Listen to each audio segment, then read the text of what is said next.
Premier Ford. He's talking about cutting our shit. We might have to start doing this show by flashlight.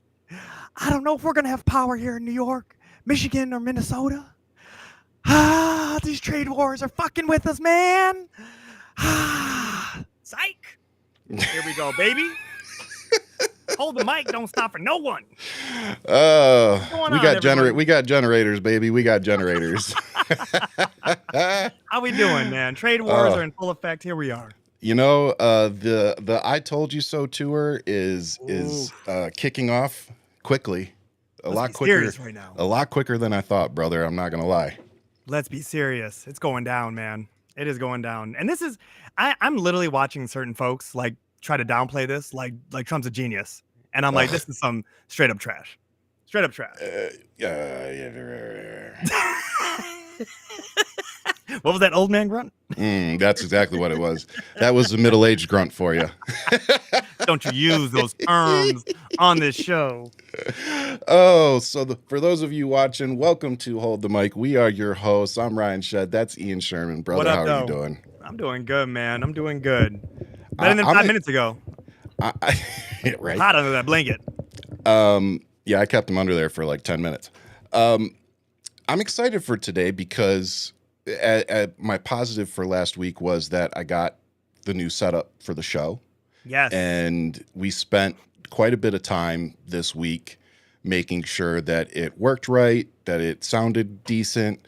But the most important is that we would be able to take phone calls.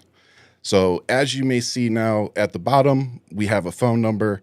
We're going to have a portion of the show where we take some phone calls and get to talk to you guys and also get to hear from you of what's maybe bothering you. And we may even get a few Trumpies on here that end up calling us. Hey, man, you're brave. Step up to bat. That's all I got to say. You just never know. This is true. So my computer screen just did something really funky. I don't like it. Is it like Twitter? Are you getting hacked? Yeah, right. And it just happened to be right about the time that my stocks were all crashing that happened. Let's be serious right now. How that's going to play out. I was asking people, I was like, do you really not see, this happening this way right now? Come on, guys. I'm telling you right now, there is the band on Titanic just playing, and here we go. And it's coming from Canada. Fact. Oh, God, it's so good to see you guys. We want to hear from you. Where is everybody watching from? Tell us in the comments where you're watching from. Angry Bunny, so good to see you. Big Brother, see you. Thank you guys for continuing to support us. Man. What's up, Jay? I see you out there. Glad you guys can make the jump with us. Jay, Ryan, you're a source of light in terrible season America. Oh, dude, I appreciate that. Ian helps me out quite a bit too. He keeps me mentally stable. Saves me on. What's the? I was gonna say, everybody needs a donkey. Like you're my Shrek. Like here we are. Well, that's probably actually accurate. Dick. It's so good. But no, seriously, as we move on to this next level, I'm really excited to be able to increase what we're doing, increase the megaphone that we have, but most importantly, also share our mic with other people for various different reasons. We've had Brian Shapiro on Pushing the Limits show that he does in Vegas. We had Marcus Flowers on a couple weeks ago. We've had Sadia on, Sarah Higginbotham, and just in case you didn't see on social media for some reason, I got into a little bit of a cat fight, we'll call it, with Enrique Tarrio. Claws were out. Were out. So Proud Boy Enrique Tarrio and I ended up getting into it the other day, which led to him agreeing to come on to Hold the Mic. So next week on Wednesday, we will be doing a live show with Proud Boy and January 6th organizer, Enrique Tarrio. Now, I know a lot of people, if you were watching this all happen on social media, you're probably going to expect me to just scream at this guy and just do a continuous Ryan rant on him. And so I want to get you all prepared that this is going to be an interview. It's not just going to be two people or three people shouting at each other and trying to shout over each other. I did tell him when we were communicating that, all the nonsense and bull crap aside, that I do look forward to hearing directly from him, what his reasons are. Tour guide through January 6th. Just hearing the Capitol. And hearing how he feels now. And everything that's happening now, is he still a supporter? There's a lot of questions that we look forward to asking him. So, right. If stay tuned to next Wednesday is a reality. Definitely tune in next Wednesday. But I will ask him if he's open to taking phone calls in case any of you want to talk to him. That's why I said we'll talk about that. Don't give away too much. Tune in next Wednesday and see what goes down. But if they know they can possibly call him. I mean, let's talk to him first. Yeah, that's what I'm saying. So, yes. But either way, he will be here, which we're excited about. We also have a list of people that we're bringing on. So, guys, we really are about to hit another level here, which is exciting.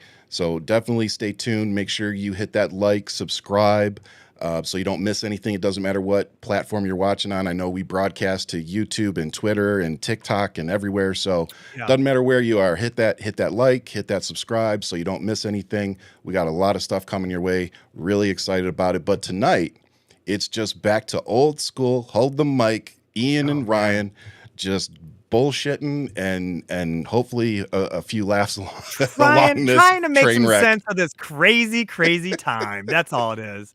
That's a reality. But for the listeners, I mean, the question is going to be, when do we put the number out there for them to hear? But that number is going to be 520-477-2750. And again, 520-477-2750 for you listeners. We're going to be opening up these lines at some point. Do you want to test it tonight? Do you want to test it maybe in 2 weeks? What do you want to do since we have test it? What?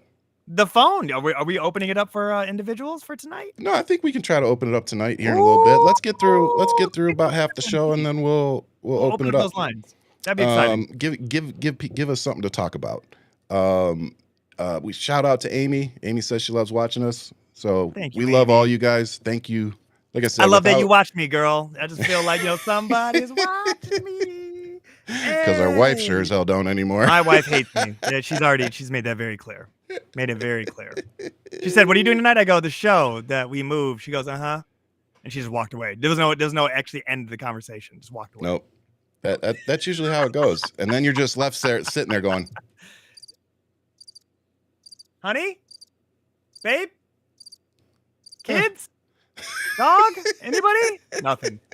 It's just me, a blanket, and a flashlight. What did I do wrong? When you need it to be. You realize that? I'm just glad it's not during my jokes. That's all I got to say. There you go. If I hear one sound effect during my jokes, I'm gonna fight you. I will. I will literally. That's already coming. I've got 9 little pads here, all different colors, just shouting at me like, push me. Can I just say that you were like a child at the Willy Wonka factory? You didn't win. You definitely didn't win. But last night when we were testing the system, yep, there it was. And just like that, that's how it happened, guys. I just want you to know that we didn't even make it 10 minutes in, just like I told you. God, it's good to have new toys. I'm telling you. Have new toys. And it's good to talk about something other than politics for a minute. Yeah, this is what keeps us sane. Yes, reality. We have to laugh. But with that, a shout out to everybody keeping your crap together right now. Just remember that it's okay to take breaks for yourself. Listen to your body. Listen to your mind. It's really important for all of us right now, especially if, people like me. You guys know I'm very open about being bipolar and, my mental health. It's a daily battle.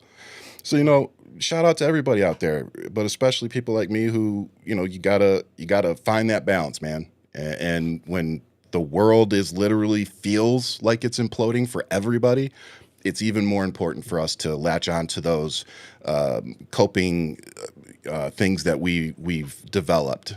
For me, it's been coaching soccer and doing more with the soccer stuff. That's actually turned into my, my Zen activity that allows me to just kind of forget everything and, just gives me something else to focus on. So just find whatever works for you right now. ASMR, if you don't check that out, that's something else that I like to use. It helps with my tinnitus as well.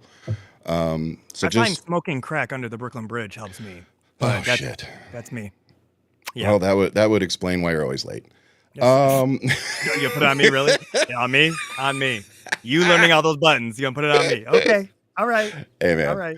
Push the red button. Push the red button right now. Let's see what happens. Oh man! But with that, the opening skit was stellar. That was our night. That was our Saturday Night Live moment. I just wanted to, hats off to you, sir. Cold open. That was nice. Came up with that literally 5 seconds before the show. Yep, that was good. You're welcome, guys. But let's get into some serious business now.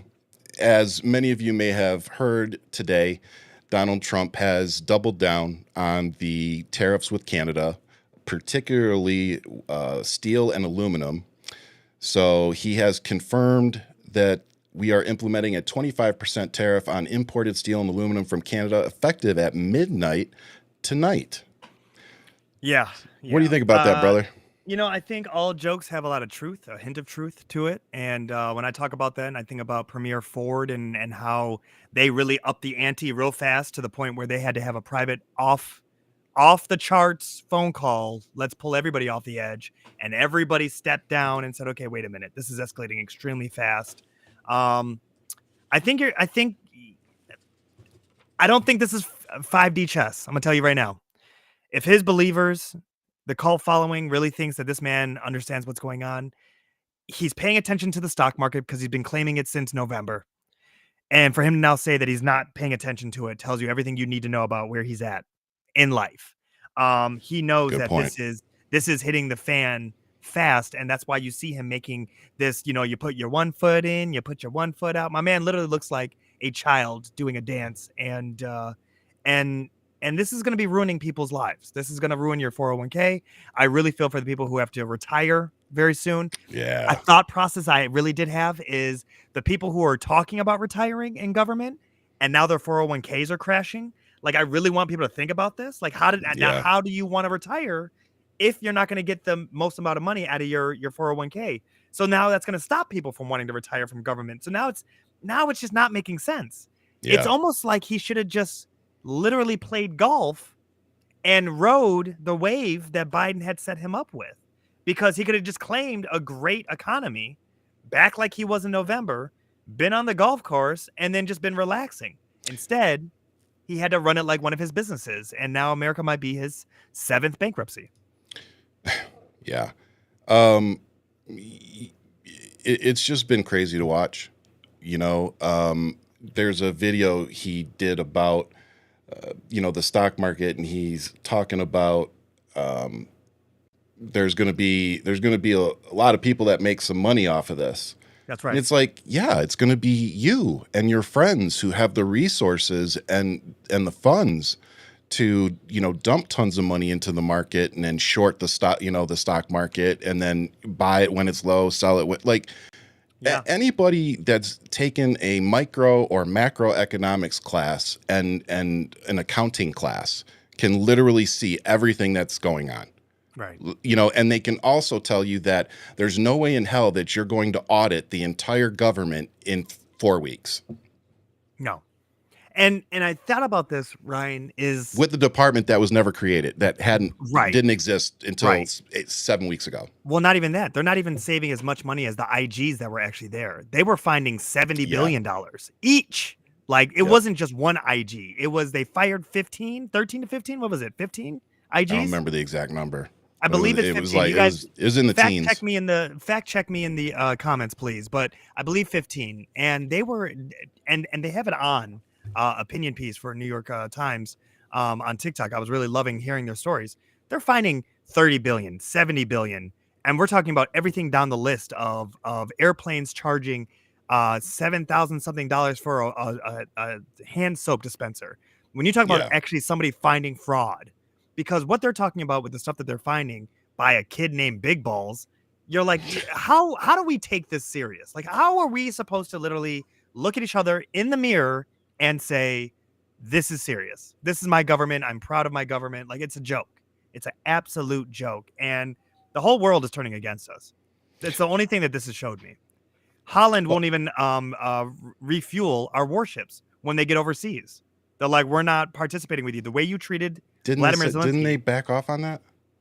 It doesn't matter. The thought is out there now. I feel Do you know what I mean? Yeah. Like the thought of everybody's pulling away. Everybody's verbalizing it, regardless if they're in or out. It's out there. And this is the turmoil that we're looking at where we're like, this is not finding peace. I'm sorry, it's not. No, and it's not putting America first. So here's what old Dumpy had to say. Yeah. So, Mr. President, when you look at the market selling off, that didn't concern you, and where do you see it going? Doesn't concern me. I think some people are going to make great deals by buying stocks and bonds and all the things they're buying. I think we're going to have an economy that's a real economy, not a fake economy. It was a fake economy. They were putting in all government jobs. You see what happened last month? We had more real jobs, and government jobs are way down. That's going to continue. Yeah. So, Mr. President, when you look at the market selling Why off, does Elon Musk look like I Dream of Genie the way he's standing? Did you see? Looks like such a tool. What is going on here? What's up, Elon? So it's just they're making excuses Already. I mean, they've been trying to blame Biden already for this, and I'm like, stop. Oh yeah. But the funny thing it. is they're taking credit for inflation took another little dip. Yeah. And they're like, oh look, inflation's going down. I'm like, nothing that Donald Trump has done in the last 5 weeks Right.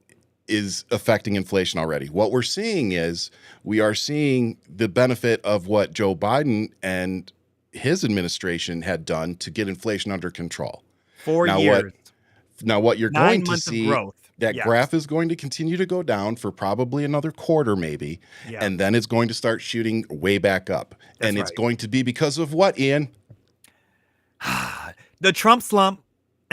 Tariff war. Tariff war. But we're So, calling it the Trump slump. A lot of and MAGA then- Trump people are about to get a lesson in trade wars and God. how wars are started.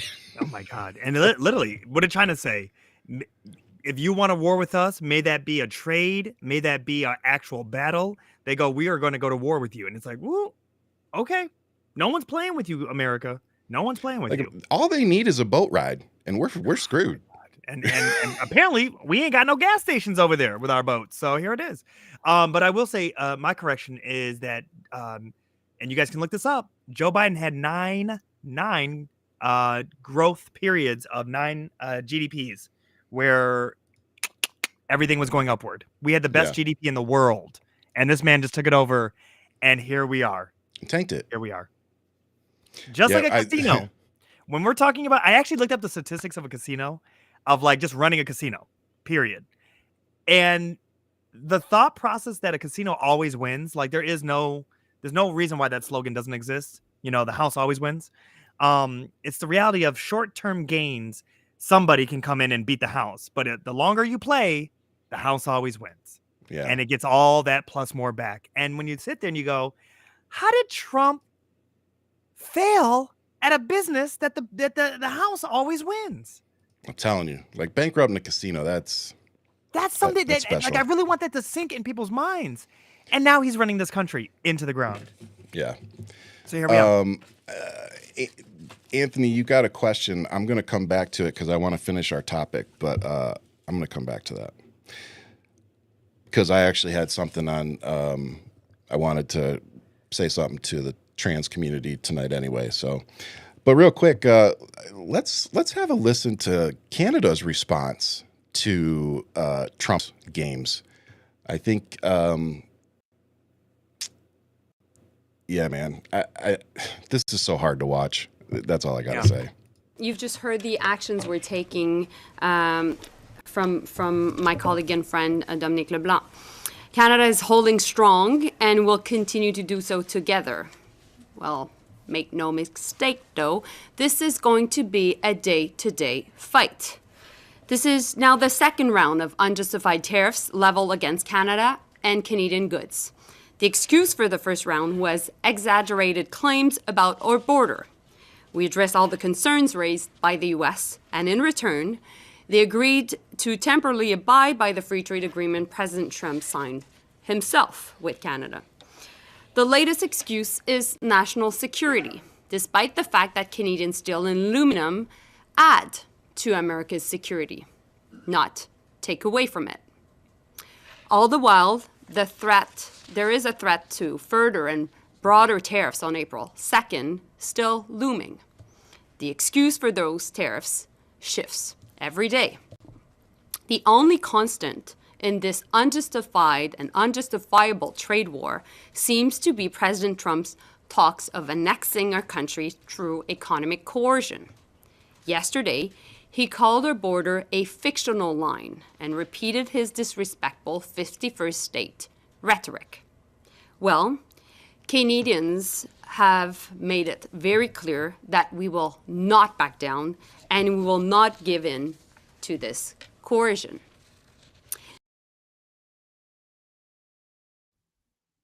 Ryan, Yep. I love that she touched on the fact that the deal that they currently have with America is the deal that Trump struck back in 2019. Exactly. So when this man is saying, who would have signed something like that? It was him. he doesn't know what he's signing. No. He No. doesn't know what he's signing. They just put stuff in front of him. He's like, "Oh, what's this? Oh, okay. Let me put my ridiculous signature on there that I can only sign in Sharpie because I'm a freaking narcissist to the nth degree." It is literally my favorite thing because he called himself a fool. He goes, only a fool would have signed this. And it's like, Enta holding the mirror.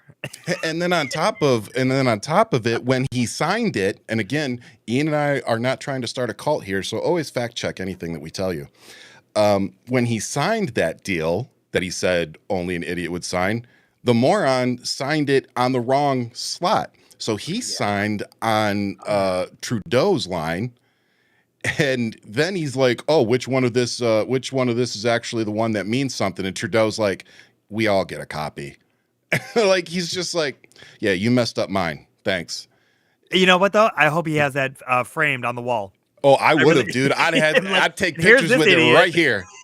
right here, because his signature's in the Sharpie, so it's like, It's so good. oh God, So good. and we're So being good, led but by this is this it. clown. But this is it. Yep. So, to all of our Canada friends, we understand. You're doing what you got to do. Please accept our apologies for this douchebag, Donald Trump, and Man, his to the rest of cronies. the world, man. Not just Canada, the rest of the world. Yeah, but right now we seem to be having it out with Canada. We'll deal with Mexico tomorrow.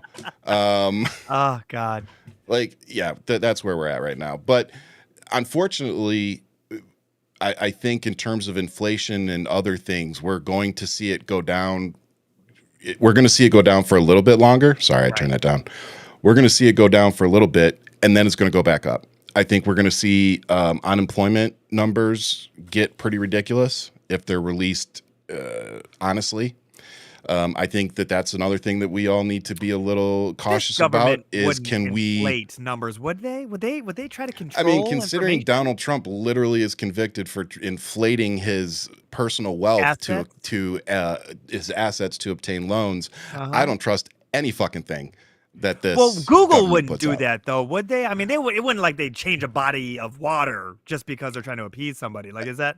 And by the way, can we just talk about how ridiculous it is real quick that Donald Trump signed a woman's proclamation to make, what is it, April Women's Month or something like that? First off, he's a rapist and accused pedophile. So him trying to honor any woman is just, well, it's just stupid.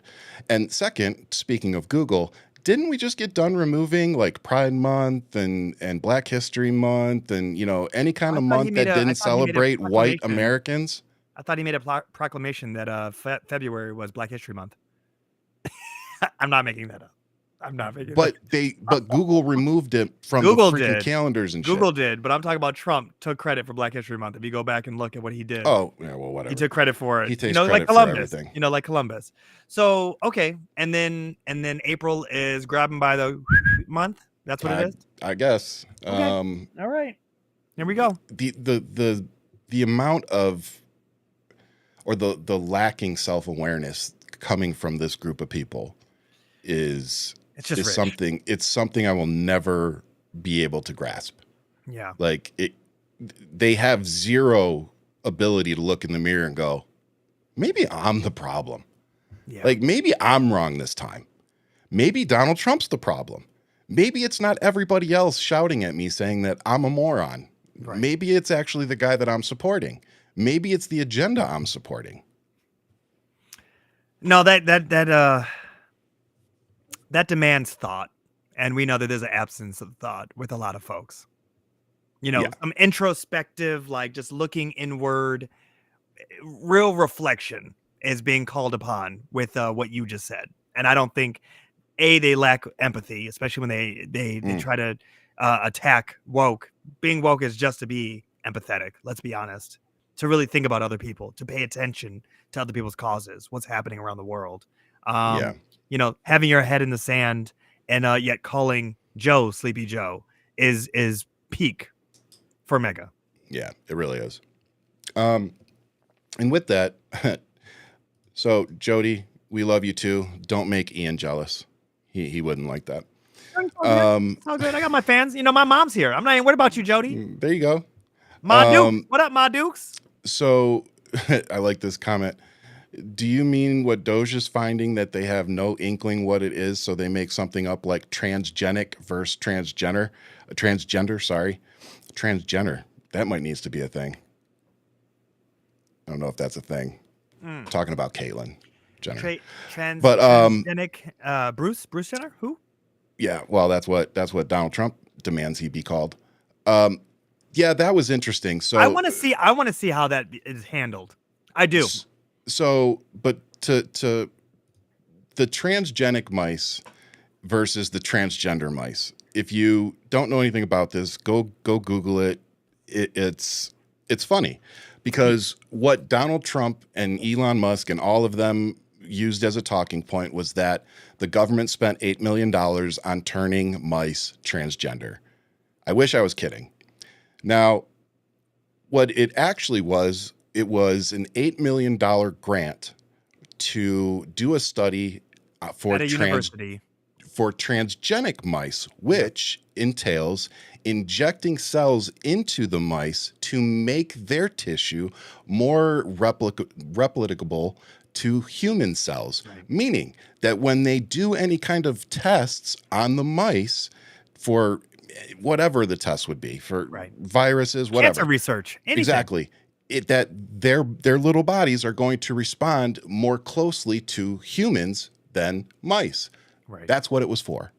But when you have people in our government that were handed everything and probably were handed their grades in school, this is what you get. When you have people that can't be bothered to read 2 paragraphs of a summary of what something is for before they cut funding for it, this is what you get. Yeah. Yeah, this is what happens when you fail upwards. For sure. That's as simple as that. So now going back to Anthony, I told you I'd come back to you. Did you see Congressman John Larson blast GOP today for not allowing Elon Musk to testify in Congress today? That actually isn't what I was going to. We'll come back to that one. Somebody said something. Where'd it go? There it is. Thank you. What do you think of Congressman Keith Self misgendering Congresswoman Sarah McBride? I was already going to talk about this a little bit today. Why do I not have it on the? What I can tell you is Why do I not have it on the outline? What was I going to say? Well, we can talk about it right now. But I don't have it on the outline. So here's my thing. We had just recently, I had a video go viral on Instagram. We had the Pima County Sheriff, 2 male Pima County Sheriffs, going into the female's bathroom at a Walmart to check stalls. Literally had flashlight out, looking through, the slits of the stalls for women and women. And the person that they were looking for was what the lesbian community would call a stud. It's a woman who is a lesbian that would, most of us, I guess you would probably call the masculine one or maybe the butch one. Yeah. I don't know what the correct phrase is, but still a woman. All right. And so they saw her and I guess made assumptions and went in there and started questioning the women in there, and they started recording. So if you want to go see the video, it's on my Instagram. Yeah, it's I bring gross. that up because this is the agenda. They're so focused on the transgender community, and it's just insane to me. So I had somebody post some. That's what I was looking for. This post happened either today or yesterday, and it's the person replied to me and said, transgenderism is a mental disease called gender dysphoria. They were trying to be slick and be like, it's a mental illness. And I said, you're right. And it's actually in the Diagnostic and Statistical Manual of Mental Disorders, or the DSM-5 for those of us who know what it is. So my question is, if we as Americans know that gender dysphoria is a mental illness, okay, why are we doing everything in our power to make sure that they cannot receive treatment in any way, shape, or form? Because it's not just about protecting the kids. Because if it was, then it would be just focused on them. We're attacking the transgender community as a whole. Some states are literally trying to make it a felony to identify as transgender. That's where we're at. Now, let me also point out a few facts to you. While Donald Trump and Elon Musk and MAGA and all these Republicans sit there and fearmonger over the transgender community, I just want to let you know that they account for 1.3% of the population. Yeah. We're doing all of this, going into bathrooms and checking all police officers. Come on. We're doing all of this for 1.3%. And when you hear Donald Trump and your GOP representatives in Congress pounding their chests about protecting women in sports, I want you to then also go Google the head of the NCAA sitting in front of Congress and being asked directly, how many transgender athletes do you have? The answer was more In than the nation. In the nation. How many do you have more in the than nation? 5, less than 10. Yeah. Now, let me also tell you how many people are the NCAA oversees, how many student athletes. 530,000. Yeah. Yep. So now let me ask you, do you think that this is really a good use of our resources and time?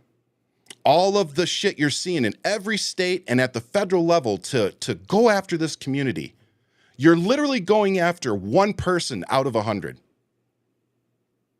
You're literally passing all these laws. You're so fucking scared of these people that you're passing laws and attacking one out of 100. Well, I don't, Ren, I wonder if it is scared or if it is more so of control, because, I know it's not about the kids. Otherwise, we would stop watching kids getting shot at schools. But the thing that gets me is, Well, and they don't care it's about easier yeah. to pull people down than it is to lift them up. And when you look at such a small minority that is easy catnip for ignorance, period. When you look at the fact that it's like, how many of these people like Bruce Jenner is sitting there, and because of the wealth, it has the security around it to protect it from any of the discrimination, right?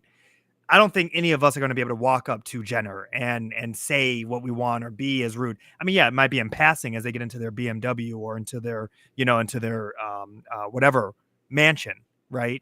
Yeah. But somebody who has to actually walk to school or get to that one arena because they are the more than 5, less than 10 individual.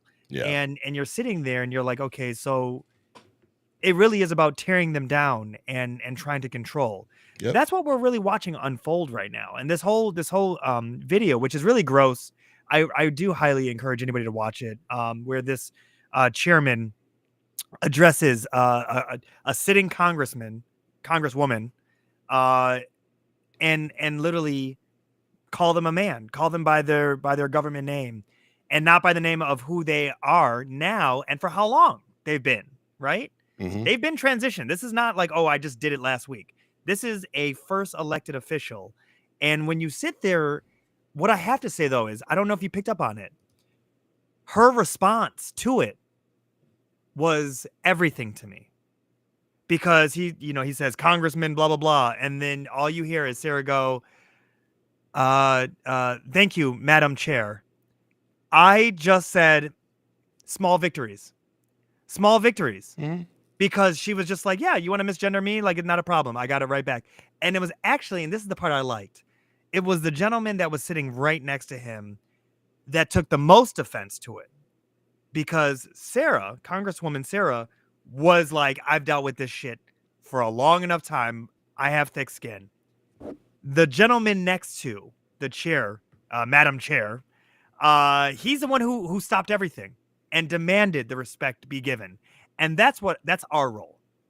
That's your role as a parent when you see it unfold at a school. That's your role when you're in the street at a restaurant and you see it unfold there. When you are in public and you see somebody being treated so unjust, that's your role. You stand up. The person may have thicker skin, but you stand up and let them see you got their back. Yep. Speaking of that, I have a video from an account that supports us, Dems Might. They put out some pretty good stuff. They shared something from CNBC, and I personally, like, as you hear, he says, I may be putting my job on the line here, but I think that's where we all need to be right now. I may be putting myself in a situation where I'm going to deal with some personal consequence from saying this, but it needs to be said. So I hope more people will start adopting this attitude. I'm going to say this at risk of my job, Kelly, but what President Trump is doing is insane. It is absolutely insane. It is about the 8th reason we've had for the tariffs, and now he's saying he's putting 50% tariffs on Canada unless they agree to become the 51st state. That is insane. There is just no other way of describing it.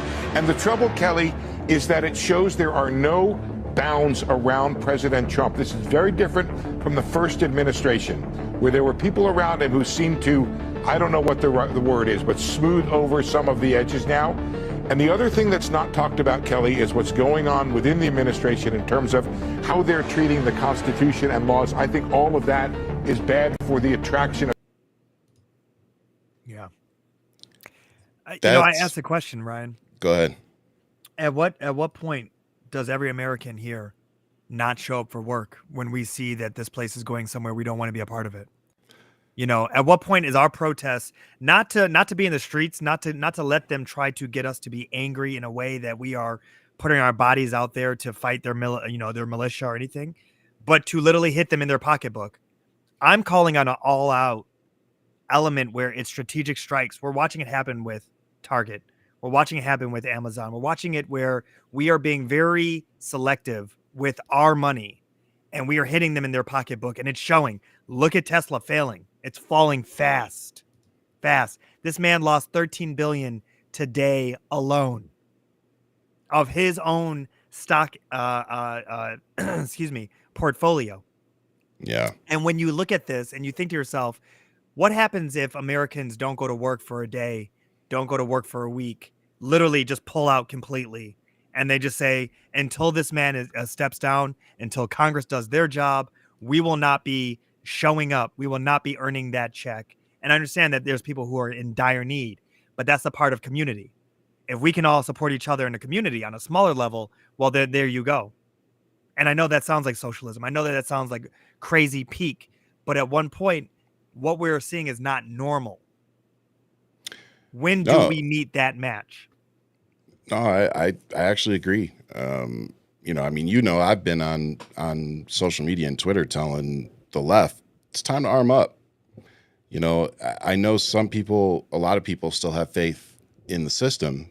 And my response is always, the system is what got us here.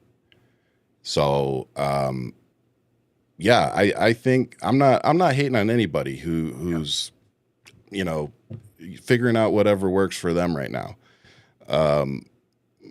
I think people need to be serious about where our country is at right now. We have We have people in Congress, and Donald Trump has installed loyalists in all the positions that would normally be the stopgap between fascism and us. Yeah. All those protections, like Ian said earlier, this isn't like the first term. This is different. Exactly like we talked about leading up to the election in November, which was what happens. Think like a criminal. What happens when somebody like Donald Trump is given pretty much absolute power, and he has nothing left to run for? Right. And he's already floating again in front of the Irish president. Third term. Yeah. He's dropping these little hints because he wants to normalize a lot of this. Well, I mean, And it's they've already something that we- normalized a felon, a fraud being president. Right. I mean, let's call it what it is. He's a legitimate rapist. Yeah. Like, he's an adjudicated rapist in a court of law. And they knew that before they voted for him, and they voted for him anyway. Yeah. Yeah. Call it whatever, dress it up however you want. That's what happened. When American voters walked into the voting booth on November 5th of 2024, they knew that Donald Trump was a convicted felon. They knew that he was a prolific business fraud that has paid countless settlements. Yeah. They knew that he was an adjudicated rapist, and they knew that he was an accused pedophile. And that was why they had to make the Hunter Biden stories what they were. That's why they had to make the Ashley Biden stories what they were, because they had to make Joe Biden look like he was just as much of a piece of garbage human being as Donald Trump. That was all MAGA's agenda was for 4 years, to normalize electing a felon, a business fraud, and a rapist. And What they I were got from that successful, by attack- the way. What I got from that attack is that Joe Biden was the head of the Biden crime family, but he was asleep at the wheel. That's what I mean. That's how dumb MAGA is. That was the narrative Like, that one actually day they're existed. they're saying that, and literally the next day they're like, "Oh, you sleepy Joe." It's like, Look at I all the thought you crime said he's he was doing. just having Look at all the mob crime. meetings in the back freaking Rose Garden. What are you talking about? It's so good. It's just so good. I mean, but yes, it's peak mega. Not much thought. Like I said, not much gray matter is up there.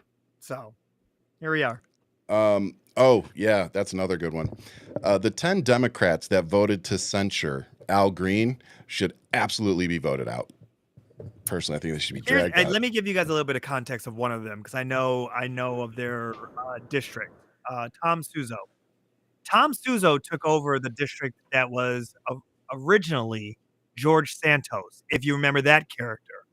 It's a very highly thick red Nassau County, New York, right? It's end of Queens, just butting up to Long Island, which Long Island, the thing that people need to realize about New York is the state itself is red, but the city, which outweighs everything, is deeply blue. Oh shit. What's up? Democrats are shutting it down. Good for them. So the thing that is, we can talk about that in 1 second, which I have thoughts about that. But the thing about like Tom Suzo is that he's in an area where he will be in a lot of trouble. The candidate he was going up against was, I believe, like a Ethiopian Israeli immigrant who clearly had a green card here, and she highly Republican, and so it's a deep red seat. So him censuring clearly was something about his district politics that he had to kind of conform and bend to meet at that moment. But should they have done that? Absolutely not. I mean, the tale of two Greens.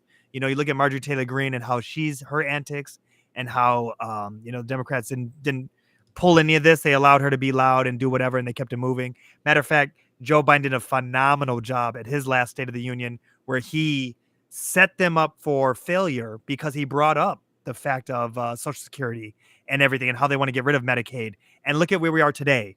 If you go back just a year ago, literally from State of the Union all the way up to Michelle Obama's speech talking about Kamala Harris and talking about Trump, a lot of the stuff that they were talking about is all unfolding in front of us at this very moment in time.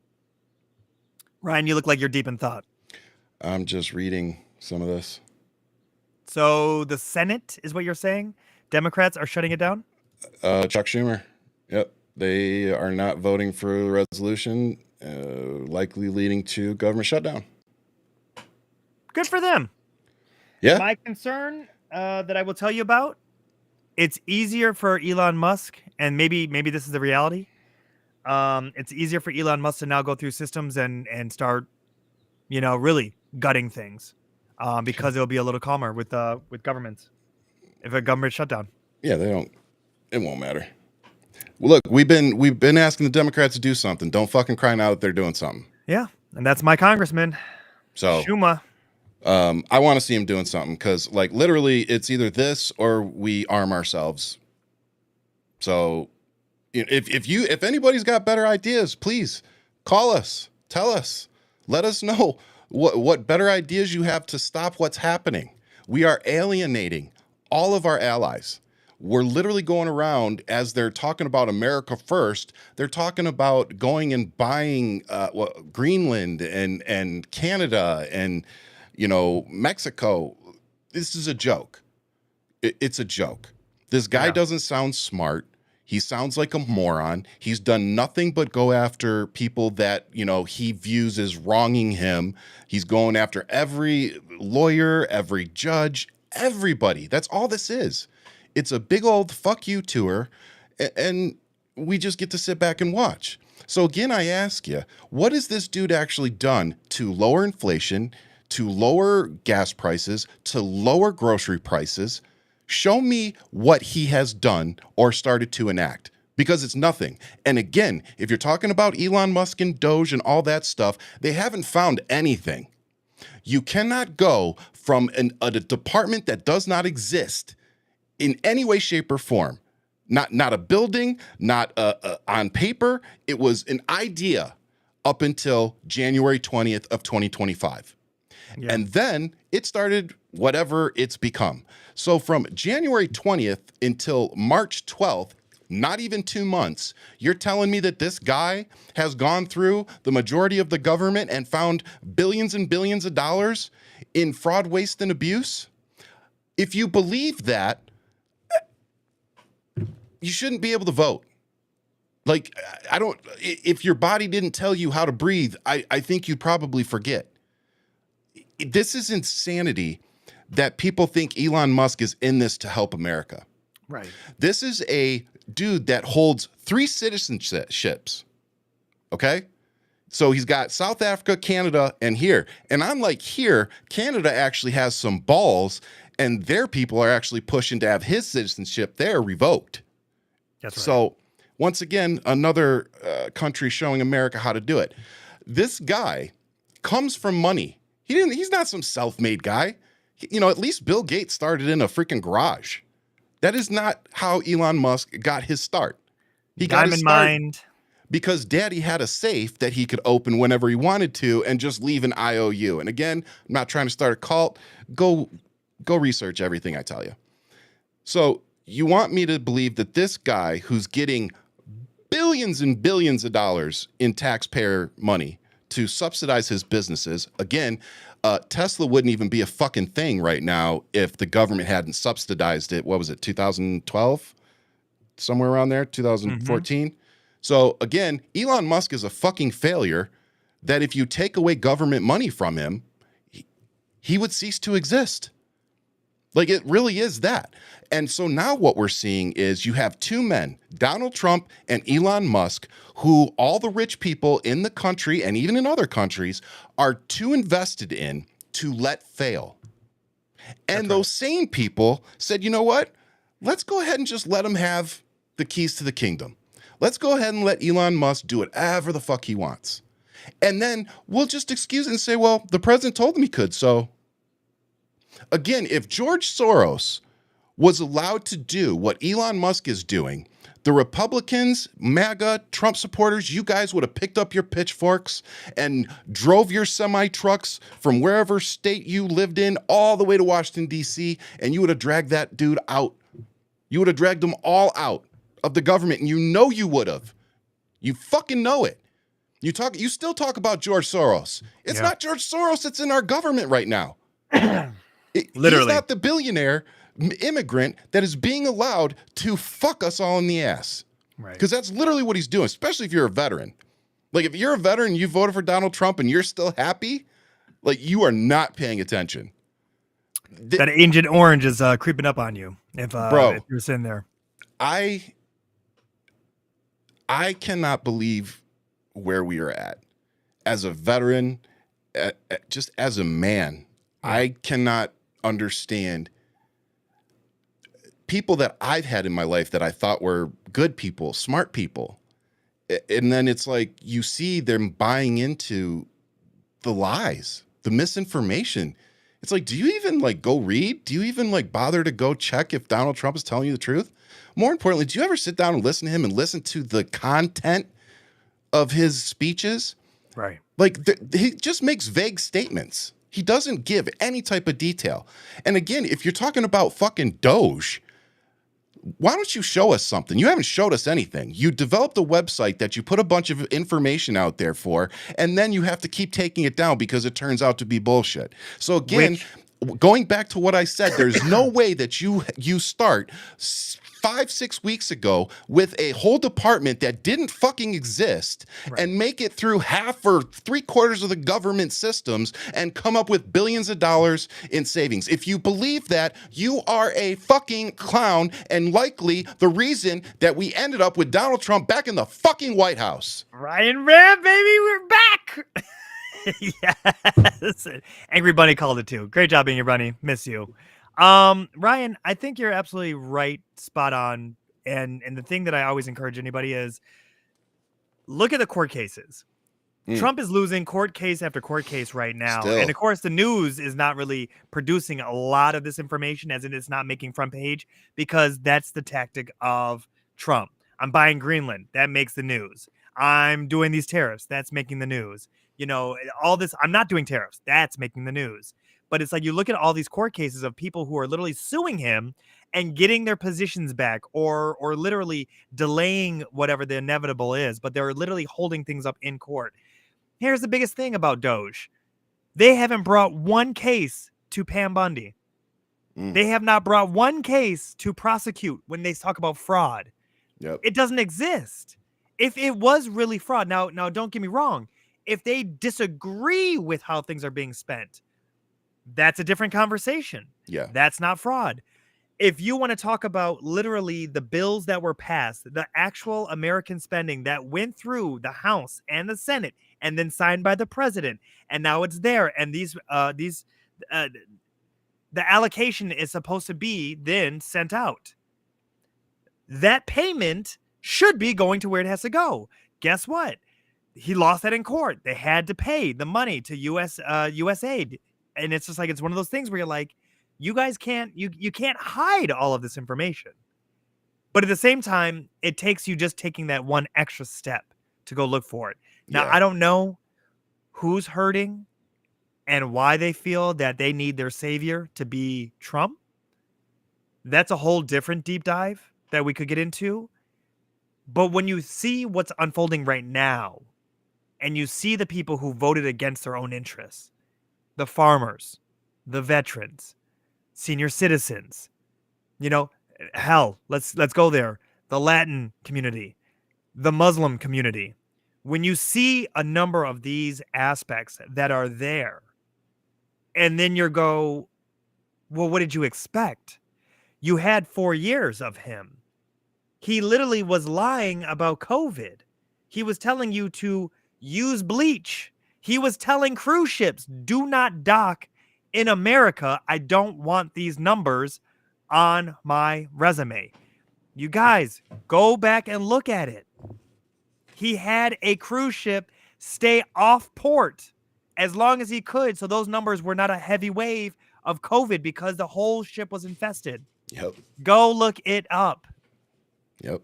This man threw paper towel to survivors of one of the worst hurricanes to hit Puerto Rico, and he made it look like the worst Kobe shot ever. That's Yep. the level of his empathy. He does not and will never, ever see the world through your eyes. You are peasants. He only wanted your vote, and that's what he said. I only need your vote. That's it. I mean, he said a lot. He also said that he rigged it and whatever else. But hey, what are we supposed to believe? No, he said he didn't need their vote. One day he says it. He said it one time. All I need is your vote, and then you don't have to vote ever again. And then he says, "I don't need your vote." He says but this whatever, is topsy-turvy whatever the morning news tells him to. You know what I mean? Is it whatever his handlers tell him? But it is what it is at this point. But he's literally falling apart. He's not the same person from 8 years ago. No. And I want that to sink in. His first term was 8 years ago. Yeah. I know. I was thinking about that. I was like, damn, like when he was sworn, I was still working for the government. He took possibly his oath of office, maybe to Russia. I don't know. But regardless of it, that was 8 years ago. So go ahead. And what responsibility do you feel to the civil servants? And what responsibility do you feel to the civil servants who have now lost their jobs? Many of them worked at the Department of Education during the first term. Sure, I do. I feel very badly, but many of them don't work at all. Many of them never showed up to work. Many of them never showed up to work, Kelly. And what responsibility do you feel? Like, that seems to be his answer for everything. Oh, well, they just never showed up. Really? Or was it that they were teleworking and you didn't like that? I mean, to me, that might be a generational thing. They didn't have access to the internet. He barely probably understands how the internet works. Do you know what I mean? Like it's one of those things that I see it. I see it today where people are like, well, you need to be at the office. It's like, do you? Because I can get a lot more work done here. The only difference is it goes against your system. I'm not spending all this money on gas. There I'm not you spending go. money on lunch. I'm not doing all these things. About. It's wasting office resources, not paying your commercial real estate. So all these things have now changed the entire system. The reality is, here we are. I can work from home. I can write off on my taxes that I work from home. You know what I mean? There's things that are benefits that are there. Yeah. But here we are. It all comes back down to the mighty green, ladies and gentlemen. Well, and here's my question. Why is it that Elon Musk gets to bring his kid everywhere with him? And does he ever wear a suit? Can somebody get Marjorie Taylor Greene's boyfriend to ask this dude if he ever wears a freaking suit? He wore a suit putting to a State of the coat. Union, and that was it. That's not a suit. He's got a freaking T-shirt on, State of the Union, I'm saying. That's the only time I saw him in it. covering up his freaking hair plugs. I have to say, he really does resemble Dr. Evil with the mini-me. Like, it really is comedic when you look at some of this, the combination of him and his son everywhere. It really does give that evil vibe. But it's like, I show that because he brings that kid with him everywhere. Yeah. Now, granted, he has 13 other kids, but we only see this one with him everywhere. I'm going to go ahead and say it. I think that's a clone. Who knows? I mean, he didn't sleep with any of these women to get him pregnant, so it's very possible. I'm just gonna say it. All right, he wants to go to Mars. This is his clone. Send him. I'm telling everybody, and from here on out, anytime I post anything about Elon Musk, it is going to be Dr. Evil and Mini-Me, and I'm telling my kids, this is Elon Musk. This is the man who made the Tesla. Well, so the I just want to remind everybody that Donald Trump signed an executive order to make it so that federal workers couldn't telework anymore. And Elon Musk has been working in the private sector to make sure that people don't telework anymore and that businesses don't even allow teleworking as an option. That's right. And one of the reasons, or the main reasons, is, like you said, or as Ian said, when you have buildings for office space in places like New York and other cities, and all of a sudden you don't have people coming to the office anymore. Now you have these rich people who own these very nice big buildings in cities, but they don't have anybody to fill them with. No tenants. And that is the main reason why these rich billionaires who, if you go look, half of them are landlords that own property and buildings and rent out. That is why they don't want you working from home. But the interesting thing is that Elon Musk gets to bring his kid with him everywhere, but do any of his employees get to bring their kids to work? Does Elon Musk provide any type of daycare at any of his facilities for his employees to bring their... So apparently Elon Musk gets to work remotely and bring his kid with him and not pay daycare, but apparently average American workers don't get that, and he wants to not only he wants to make sure that you don't get to do that because he's going to penalize you. He'll either I wanna fire know- you or he's going to make it so that your life is a living hell. So I want to know about my man's child support, because every woman that he has, the four of them, are getting child support. But I know that there's been some rumblings about him trying to have Texas laws, which are more conservative, of course, and not as giving. well, here's my thing. I have a feeling that these women are having to sign something saying that they can't go after him because homegirl that just had it is going after him. well, then he's a And fucking I moron. think you're right. I think he's you're a fucking right, but- moron then, and I'm going to tell you what. That's what I'm saying. Elon Musk is not fucking smart. I don't even need 3 seconds to fucking think about this. If you're coughing up your sperm to a woman so that she can have your fucking child, any smart billionaire or fuck me who makes like $100,000 a year would sit there and say, "Yeah, I'll give it to you, but sign right here saying that you can't come after me for child support since you want my child." Yeah. So you're gonna tell me that the smartest fucking man in the world couldn't come up with that little clause before he coughed up his fucking sperm? Because again, go Google it. He's not sleeping with these women. They're being Look at what Angry Bunny just wrote. Look what she just wrote. He buries them. He buries the mothers in custody court. Yeah. There's But again, you shouldn't even have to do that. You should have taken care of it before you even coughed over the sperm, dude. Yeah. So again, he's a dumb fuck. He doesn't even have smart lawyers around him to be like, hey, before you cough that up, why don't you protect yourself? You know, kind of like a what's it called? A prenuptial, if you will. A prenuptial. Prenuptial. Come on, Ian. Prenuptial. I'm not gonna gonna fuck it. I'm gonna give it to myself. If you're not gonna do it. Bitch. See what I deal with, people? I gotta get my own applause. I was searching the actual fact of Elon Musk, and you come up with this joke. And you know what? It was a good joke. It was a good joke. It was a good joke. I like that you have to tap it every time. No, I don't actually. I just hit it once and it does it. Oh my God. Elon Musk fights to keep custody battle in Texas, where he would have to pay $2,760 a month in child support. Let that sink in. Billionaire. Them women are sitting there watching the stock market, watching Tesla crash, going, no. Game on. Hey man, like I said, I hope they get as much as they can out of him because he's an idiot for not protecting himself before he gave him his sperm.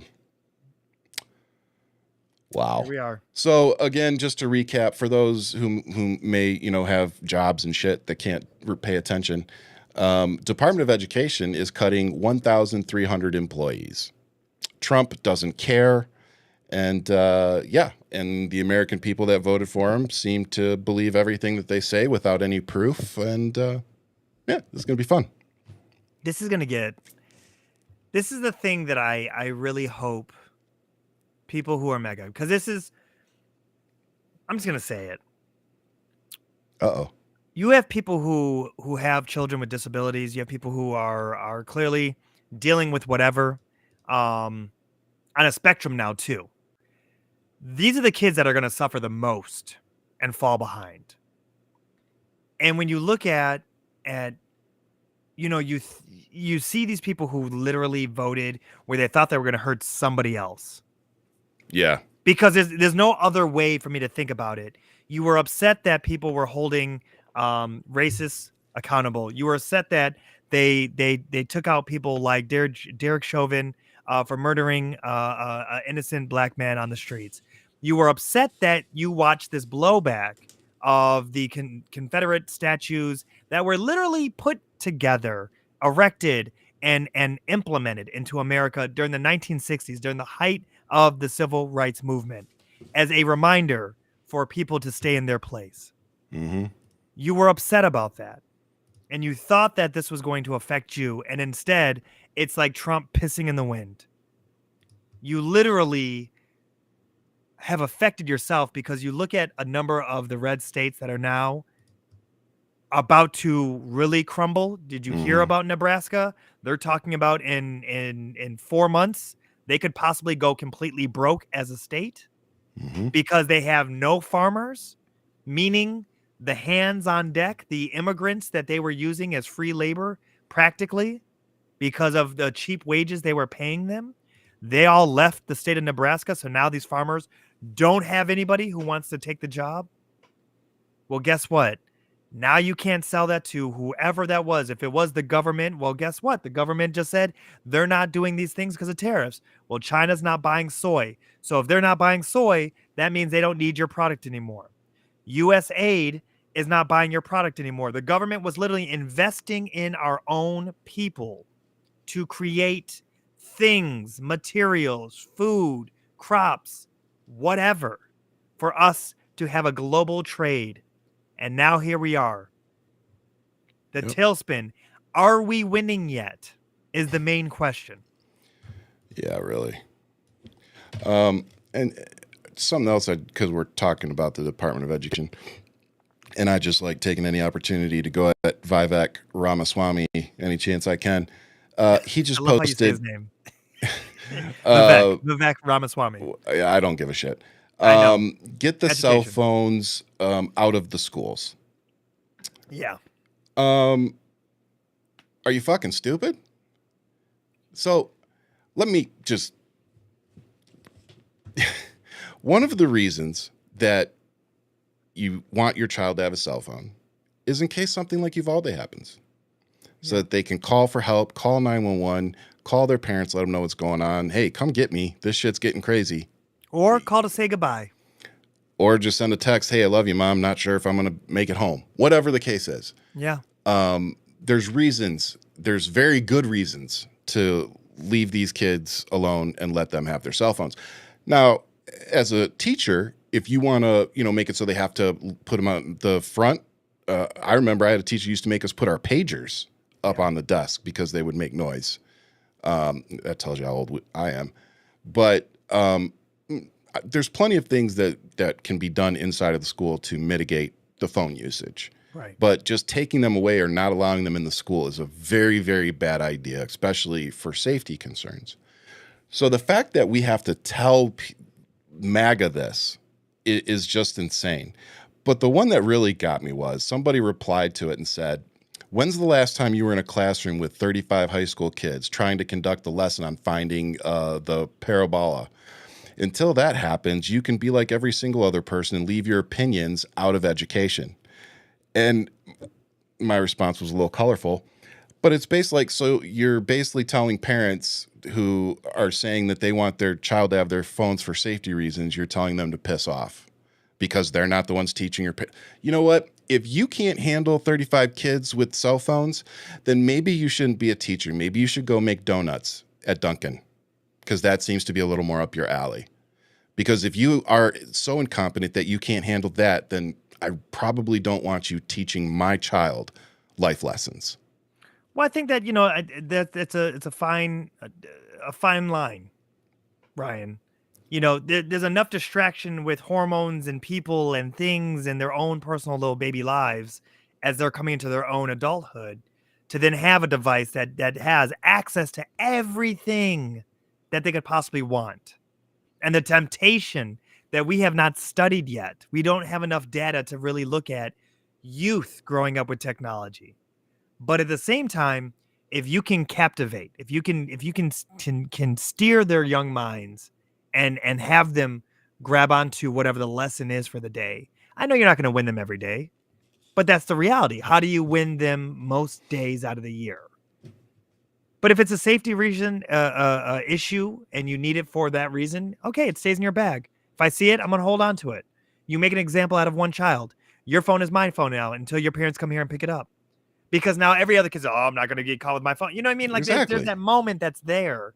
But that's you really kind of like taking charge of your classroom. But let's look at Vivek's children. Lives in Ohio, and the school system that he's in is probably not some small public school. I don't know where his kids go. I don't know what age they are, if they're age appropriate for to be in that kind of conversation. I just know that he's also equally an extremely wealthy person and has a line of success that's there that he can hide behind for his children. He's not dealing with everyday Americans. he's also the dude that went on the record saying that Americans are stupid, and that's why we have HB1 visas. Why he doesn't work in Doge anymore. You know what I mean? So it's like he doesn't really carry much weight for me. Yeah. And I'd be remiss if I didn't just remind us what we could have had. That was incredible! Thank you. Thank you. Thank you all. You were the best. These folks don't want to be involved in politics. They want to teach kids. They chose this profession because it's what they love. And now they've been thrown into the middle of this absolutely ridiculous fight. And it will go just as well as the tariffs have gone, just as well as the stock market's going, just as well as egg prices have gone. But this time it's our kids and it's their livelihoods. So we're here to say in Minnesota, enough is enough. Yeah. You know, I'm sure Somebody's- Disney's coming up with a what if Kamala Walsh, kind of situation. Somebody said you should never be a teacher. 35 is impossible. Well, first of all, I don't know if 35 is a number. I remember like 20, maybe 25. Hey man, you guys, like I said, you guys come up with whatever reason to take away shit that you want, but telling parents, piss off if you're not the ones teaching. Yeah, that's the MAGA attitude, isn't it though? I mean, it's literally, I just watched the head of the Department of Veteran Affairs make himself look like a complete clown, saying, oh, I wish the news would stop saying, rumor has it, blah, blah, blah. It's like, dude, that's all Donald Trump and the Republican Party do. And what do you expect us to say when that's all you're putting out? Like, you literally are talking about cutting 80,000 jobs, and then you're complaining because news agencies are writing about the rumor that you're cutting 80,000 jobs. Like, you literally talked about it yourself, you dumb. Yeah. Kaz Riley is touching on exactly what I was talking about, Ryan, about the special education programs. Oh, these are the people who are going to lose. They don't want to be responsible for them at all. Yeah. And this is the reality that you're going to see who suffer first and the worst, and I have nephews, nieces, on the spectrum. And when you look at the spectrum, Elon's on the spectrum, right? Einstein was on the spectrum. I'm sure a lot of us undiagnosed as we were 80s babies into 90s, they weren't really looking at a lot of things the same way as they are today. And you look at how some people are not in a better situation. Yes, 25 students is a big room, but then they have special classrooms where you can work more one-on-one, 6-to-1 teachers. I remember those programs, PAC, all that stuff when we were growing up. But you're looking, is that spectrum or is that ketamine? So it's one of those things where, or acid hitting, I don't know with this one. I don't know what that is, but I want some. Like wherever he is, he wasn't there. I knew I saw him from somewhere. That man was right there under the Brooklyn Bridge with me when I was doing crack. Here it is, man. Just tweaking. But it's one of those things, when you really keep that in consideration about who is going to suffer from this and how that's going to really play out long term, And I can't stress it enough. Special elections right around the corner. Midterms, number one thing we gotta keep our eye on.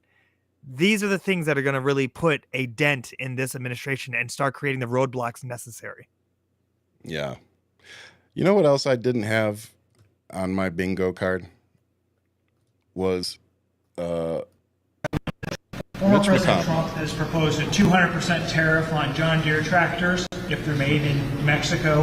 Are you concerned that some of these tariff proposals by the GOP nominee could drive up costs for consumers or hurt bourbon exporters in Kentucky, for example? Yeah, I'm not a fan of tariffs. They raise the prices for American consumers. I'm more of a free trade kind of Republican that remembers how many jobs are created by the exports that we engage in. So I'm not a tariff fan. Former President Trump has proposed I'll tell you, Ryan, is that there's nothing about Mitch McConnell that shocks me or is even on a bingo card because, he failed America without impeaching, right? For sentencing in the Senate of Donald Trump during this the January 2nd. By him trying to play by the rules of giving it to the court system and then watching the court system say, well, because they didn't do it in the Senate. We saw that little dance. I think that is something that, and I know he doesn't believe in looking backwards. He's just plowing forward, and he's done. He's not running again. So this is going to be a different Mitch. This is Mitch who is literally one step out, clearly falling over. Like, it's a different individual that we're dealing with now. He's not the strategic mastermind that he was 10 years ago, right? This is an individual who is absolutely on the front lines of butting heads with Trump, and he doesn't care. Yeah. It's over. You know what I mean? Like, it doesn't matter what, and he's a lame duck in his own party. Yeah. So he doesn't even have the power that he once used to have. So it's like, yeah, Mitch is going to tell the truth because he's on his way out. He doesn't care. Speaking of on the way out, we have Senator Jeanne Shaheen, the senior Democratic senator from New Hampshire, who came out today and announced that she will not be running for re-election in 2026. So this creates an open seat in a battleground state that former Vice President Kamala Harris narrowly carried in November. So, and then on top of that, we had a member of Congress pass away, a Democrat pass away the other day. Yep. So this is not something that you wanted to see happening right now for liberals and Democrats. But, hopefully we can run these. But you do. No, Ryan, no. I do want to see this. Why? I want to see the boomer generation go away. With respect, I want to see younger people now, because our generation is not right now in Congress at all. You have Jasmine Crockett, AOC, handful of others. Not many people who are actually being represented by our Congress are in Congress. The boomer generation, by all means, they're there. Everybody's aging out. Some of them are in old folks' homes, and no one even knows that they're not showing up to work. And you can't say that they're working from home. They didn't even know that they weren't even around. These are real stories. I'm not disagreeing with all that, but I don't think... It's time for our generation to get in the fight and show up to work at Congress. Well, I'm calling for it. I'll agree with that if they win. But if they lose, then we're going to be even more fucked than we are right now. So Republicans have a younger party, hands down, than the Democratic Party. I'm not disagreeing with that. We're dealing with a fucking fascist right now, and like the slimmest of majorities. We don't need any fucking seats to be up, and we really shouldn't have any incumbents bowing out. Like, no. But there if anything, are we need to get the young people that you're talking about need to be going up against the fucking Republicans and getting them out, not other Democrats. I'm saying seats are opening up, and therefore it's going to open up for young talent to jump in. Yeah, and I'm saying that where we're at right now, looking at World War III and tariffs and a fucking trade war, that now is not the time to be playing that fucking game. But of course, Democrats and liberals won't listen to me because, I've just been right about fucking 90% since 2 years ago. So I've been telling you this is what the fuck was going to happen. I've been telling you that this is exactly what MAGA was going to do. And now we got Democrats that want, and by the way, can we stop running away from shit? You guys want to run away from every platform. Oh, I'm not going to go on X. Oh, I'm not going to go on Facebook. Oh, I'm not going to go on Instagram. Oh, I'm not going to go on Threads because Zuckerberg and Musk own it. You're running away from the fucking fight. Stop it. It's the same thing that we look back now, looking back on Kamala Harris's campaign saying, you know what? She probably should have done Joe Rogan. You know what? She probably should have done a few more of those right-wing podcasts. We need to fight the fight. But more importantly, we need to maintain what we have now and go after seats we don't fucking have already. We got enough shit we got to deal with and enough campaigns we got to run. We don't need people that already have seats, that already are incumbents, being like, I'm just going to bow out and let somebody else do it. Hopefully a young person steps up and is able to beat whoever the fuck the Republicans are going to put all their money into to win this seat. The congressman who just died was inaugurated, voted in. I'm talking about this woman walking away from her seat. She's not the only one. I know she's not, but there's also Republicans who are walking away as well.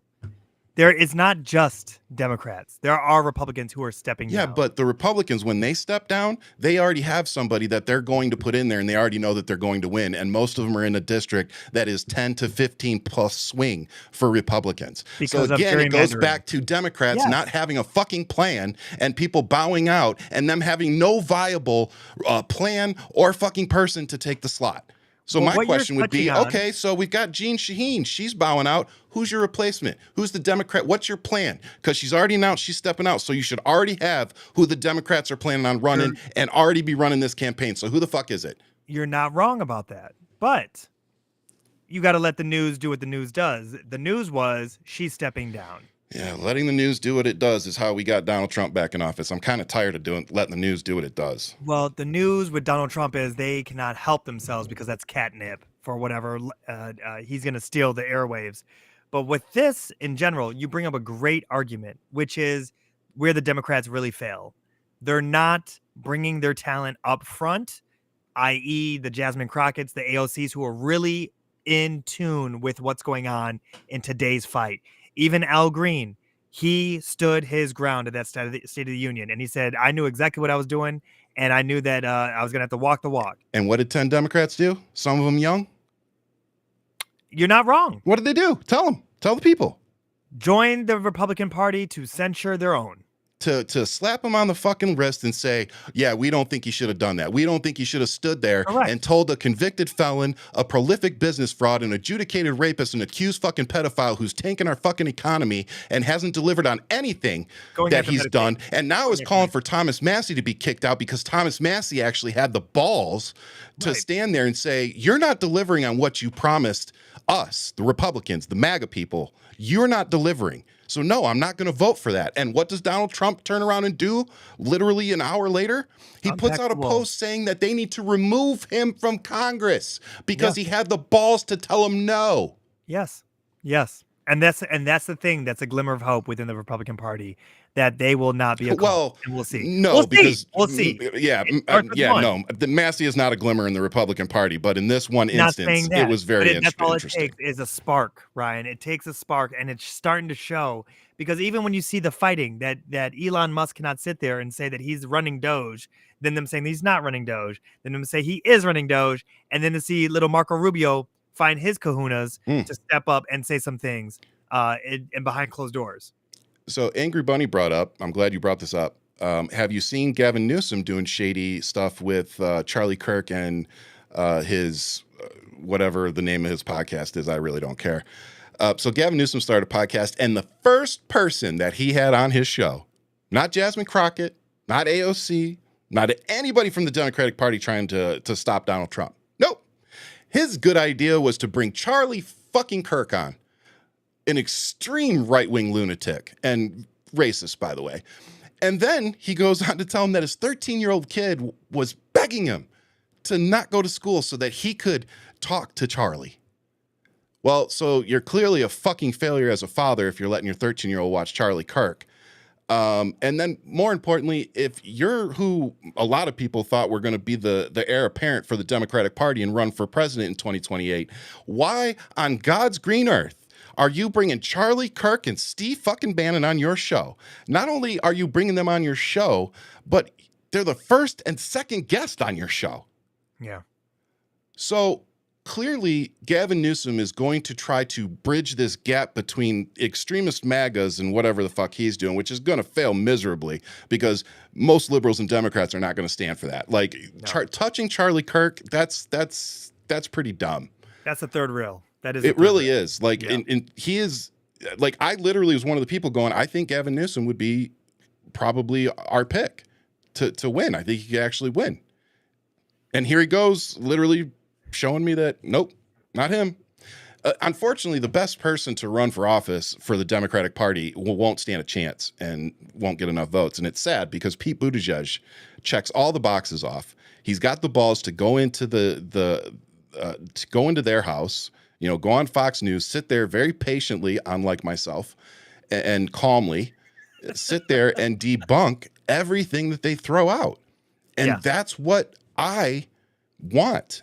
I want that from my leader. I want somebody that's cool, calm, and collected, and that can sit there and take whatever they throw at him or her and debunk it live on air while they're in their house.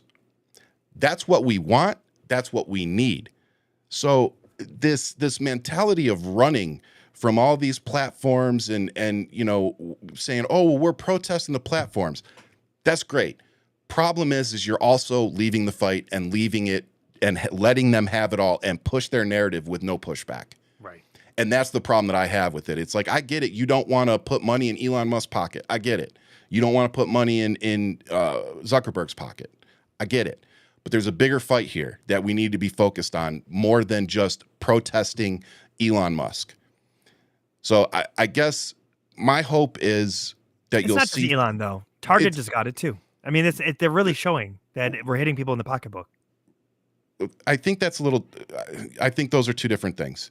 I'm not saying that, I'm not comparing protesting something like Target for what they're doing or a company for their anti-DEI versus running from social media and refusing to fight back politically against the political accounts and Elon Musk and Charlie Kirk and all those people that are not on Blue Sky or that you don't get anywhere near the reach. That's what I'm talking about. Don't they're not the same thing. But see, now with people leaving, Ryan, because this is the part where I look at people having to keep their peace.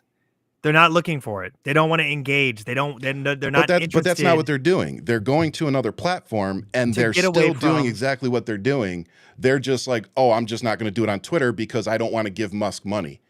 Well, okay, but you're walking away from the fight. Whatever your justification and reason is, and I'm not, and again, beginning of the show, protect your mental health. Do what you got to do. Listen to your body, listen to your brain. Not what I'm saying. If you're running and you're still fighting, you're still pushing the agenda, you're still being a liberal, still being a Democrat, still fighting, but you're running from all these platforms simply because of who owns it, and you're still posting the same shit that you normally would have been posting on those other platforms. Yeah. You're not just protecting your peace, you're running from the fight. But see, and maybe it's me talking from a personal standpoint. When I watched the racism spike 500%, you can go look at the articles of it happening on Twitter, now X. You look at that and you go, I don't need that in my diet. I'm still here to fight. I just don't need that in my diet. So block the account. It's not about the account because you see it's numerous accounts and I'm just not interested. I'm not here to play this game of I'm going to block people. I actually don't block anybody because it's. But you know what I freedom of find speech. interesting You're gonna about say that what is you wanna that say. I find it interesting that you're saying that while you also acknowledging that Kamala Harris fucked up by not going on Joe Rogan's podcast. I'm not running for president. There's a situation that's there but where that's what I'm saying. You're not comparing the same things. You're not comparing what I'm talking about. I'm talking about the people that are fighting, the political accounts, the people that are fighting, the people that literally this is what they do. You're just talking about just political correspondence. Yeah, I'm talking about liberal Democrats, like large platforms on Twitter. They all fucking left. They all left. And it's like you walked away from the fight and you did it. You did it 6 months before the fucking election. I mean, honestly, just looking back, it was stupid. I see where you're at. Well, I mean, was you know stupid. What? Yeah, here's the part though, Ryan. You weren't going to win anybody over at TikTok or Twitter. It wasn't going to happen. See, again, this is where I feel like I'm 5 steps ahead of everybody. It's not just about winning the people over at TikTok. Again, all the stuff that I send you offline, where do I get quoted from? No. Okay. No. Answer the question. No, I'm talking about Twitter though. I mean, I didn't mean TikTok. I know. I'm talking about Twitter. Yes. Where do I get quoted from? They take. Do they pull my videos from TikTok? No. Do they pull my stuff from Instagram? They go to your X account. That's where they go to my Twitter account. Yeah. That's where I get quoted all the time. That's where people are seeing this. And if I wasn't there, I wouldn't be getting quoted. MAGA wouldn't be seeing me. Again, we got Enrique Tarrio coming on the show on next Wednesday. And you want to know why we got him? Because I called him a fucking piece of shit. He said that I'd hide from it in an elevator like Fanone did. To that episode. And I told him that he was a motherfucking piece of shit. And I told him if you wanted to fucking find out, come find out. So now he's coming on the show. And then because of that, they're having me on Tim Pool's show. Right. So again, stop running from the fucking fight. That's how we got here. We got here because you all fucking ran away. Fucking 100 days before the election, Biden drops out. I get chastised because I said this is a horrible fucking idea. Like I said, he just lost the election for us. Like we literally had a better shot with Biden than we did Kamala Harris. And then you literally tanked Kamala Harris 100 days out. And on top of it, for 3.5 years, when I voted for Joe Biden in 2020, I voted for him because I wanted to get rid of Donald Trump. And then I wanted to pivot to whoever the next leader was going to be. I never expected Joe Biden to be president for fucking 8 years. I knew that he was going to be 82 years old after the first time. Right. What I did expect was when I elected Kamala Harris as the vice president for the Democratic Party and the Biden administration to bring her up and make her a viable fucking candidate. And not only did they not do that, but they allowed her to be the fall guy for the border and didn't protect her. So when you ask me why I walked away from the Democratic Party, it's because that they're so fucking incompetent that they couldn't beat a rapist, a felon, and a fucking accused pedophile. Hit that applause button. Hit that applause button. Because no Democrats are fucking with you right now. And I only say that because I know I just lost like 500 followers. No. I say that to you because I think that was really actually spot on when you're talking about, and that was a good Ryan rant, by the way. That was a really good Ryan rant. I think it's going to be a really great show next week because I think you're going to be tested. I think Tario's going to be tested because he's not going to know how, or maybe he is. Maybe he's watching the show right now, But it's how is that different? I'm glad you asked that, Jolly. Here's how it's different because I'm not bringing on him to kiss his ass. We're not bringing him on. My kid isn't sitting here going, "Oh, you're bringing Enrique Tarrio on? Can I come talk to him?" Well, that's the fucking difference. First off, Jolly one, I said the same thing to Ryan when we were talking in the green room before. And you know what? Here's my other fucking answer: ratings, fucking ratings. No, they don't just watch when Ian and I come on, but when we bring somebody on like Enrique Tarrio, people are going to watch. People are going to want to watch. Again, They're going to want to hear the growing for us too. Yes, I do want to hear what this guy has to say, but on top of it, I'm more pissed off because the whole reason this all started was that video of him walking into that hotel and going after Fanone and Harry Dunn when they were going into that elevator. That's how this all started. So, and you're not wrong. You're not wrong because we've had conversations about this. Like I said, we're going to have a good conversation with them, but at the end of the day, it is not the fucking same thing. Like you guys keep making these false equivalencies and it drives me fucking insane. Like you got Go read what Jolly just said. Read what Jolly just said. Post it. What is it? Right, the top one. This one? Yes. Because you just explained yourself on what's going to happen. I told him. There it is. I told him we're probably going to get into it a little bit about January 6th, Ashley Babbitt, and Trump. I said, but outside of that, there isn't a point of me bringing him on here. And I did learn, when I did the Joey Manarino show, I learned I didn't like how I ended it. I didn't like how I talked over him sometimes. So, I have those things in the back of my mind of how to deal with somebody like Enrique and what we want to get out of the show. But that said, it goes back to I don't subscribe to the same mentality that other liberals do. Right. I'll bring Joey Manarino on. I'll bring these people on, but it's not going to be to stroke their ego or have some great conversation and build bridges. I want to understand Enrique. I want to understand. I want to hear from him why he did some of the things that he did. Right. I'm not trying to build bridges with this dude. I'm really not. Like, I'm just going to be straightforward. And I would tell him that. But I think it's an honest conversation that needs to be had. And I think it's an honest conversation. And I think Ian and I will, be as respectful to him as he is to us. And that'll be that. I mean, I'm not really that respectful, but I look, am. Man, at the end of the day, it's our show. We have to treat it, we have to be somewhat professional. You can't. Yes. I'm not going to get anybody else to come on the show if I just treat this guy like shit. Which but that said, about, I'm not bringing him on to kiss his ass like Charlie Kirk, and they want to bring me on Tim Pool's show, so that should be interesting. Which, Ryan, the thing I think is interesting about this show is that we're not trying to be an echo chamber either. It's not trying to be just, here's a safe space for just Democrats. It's like, no, we should have the conversation. I would rather do this than Twitter because I don't care to text people. I don't care to have a back and forth with just some words. And I get that you get quoted from one thing, but this itself, we do see gets shared a lot, especially when these clips come out. Yeah. And that's a big thing. And at some point, I hope that you don't have to lean on Twitter as much as you having access to this, where you can actually show your very flamboyant personality for all to enjoy. I wish everybody would stop quoting Twitter. I'd leave.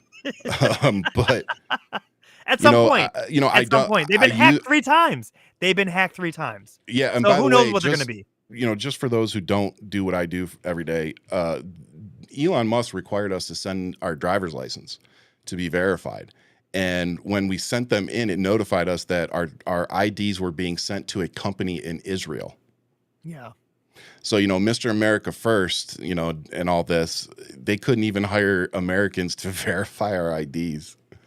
Like that's what I mean. That's why I'm always laughing at all these people that believe all this stuff that Musk is pushing. It's all fake. It's all fake. Look, I'm glad that we do this, and I'm glad that we moved to a Wednesday. Yeah. And I'm glad we got over 2,000 people in here. So yeah, I think Wednesdays are looking good. And I'm going to take this moment to say to you guys, to the fans, that you guys really have helped us make and build this show, because it's because of you that we're now leading to the point where we're bringing this fight to everybody's front door. And you see the passion that Ryan has. You maybe see more of my level-headed sense of humor, my laugh, that helps to break some of this up. But at the same time, it's one of those things where we are trying our hardest. It's all love, Jolly. I was just in the middle of my heated thing. Jolly, he cusses me out 7 times in just a 2-minute phone call. Don't even worry about it. Yeah, but you get paid for it. Shut up. Yeah, 0. I get paid 0. It's a lot. Hey, I owe you 6 cents from that one video. I'll take it. You touched taking my wife out. You touched on racism, and I want to make sure that we touch on this because it pissed me off. So Black Lives Matter Plaza in Washington, D.C., people woke up and they literally found construction started where they are ripping up the entire plaza now. Yeah. So what were your initial thoughts, feelings about that?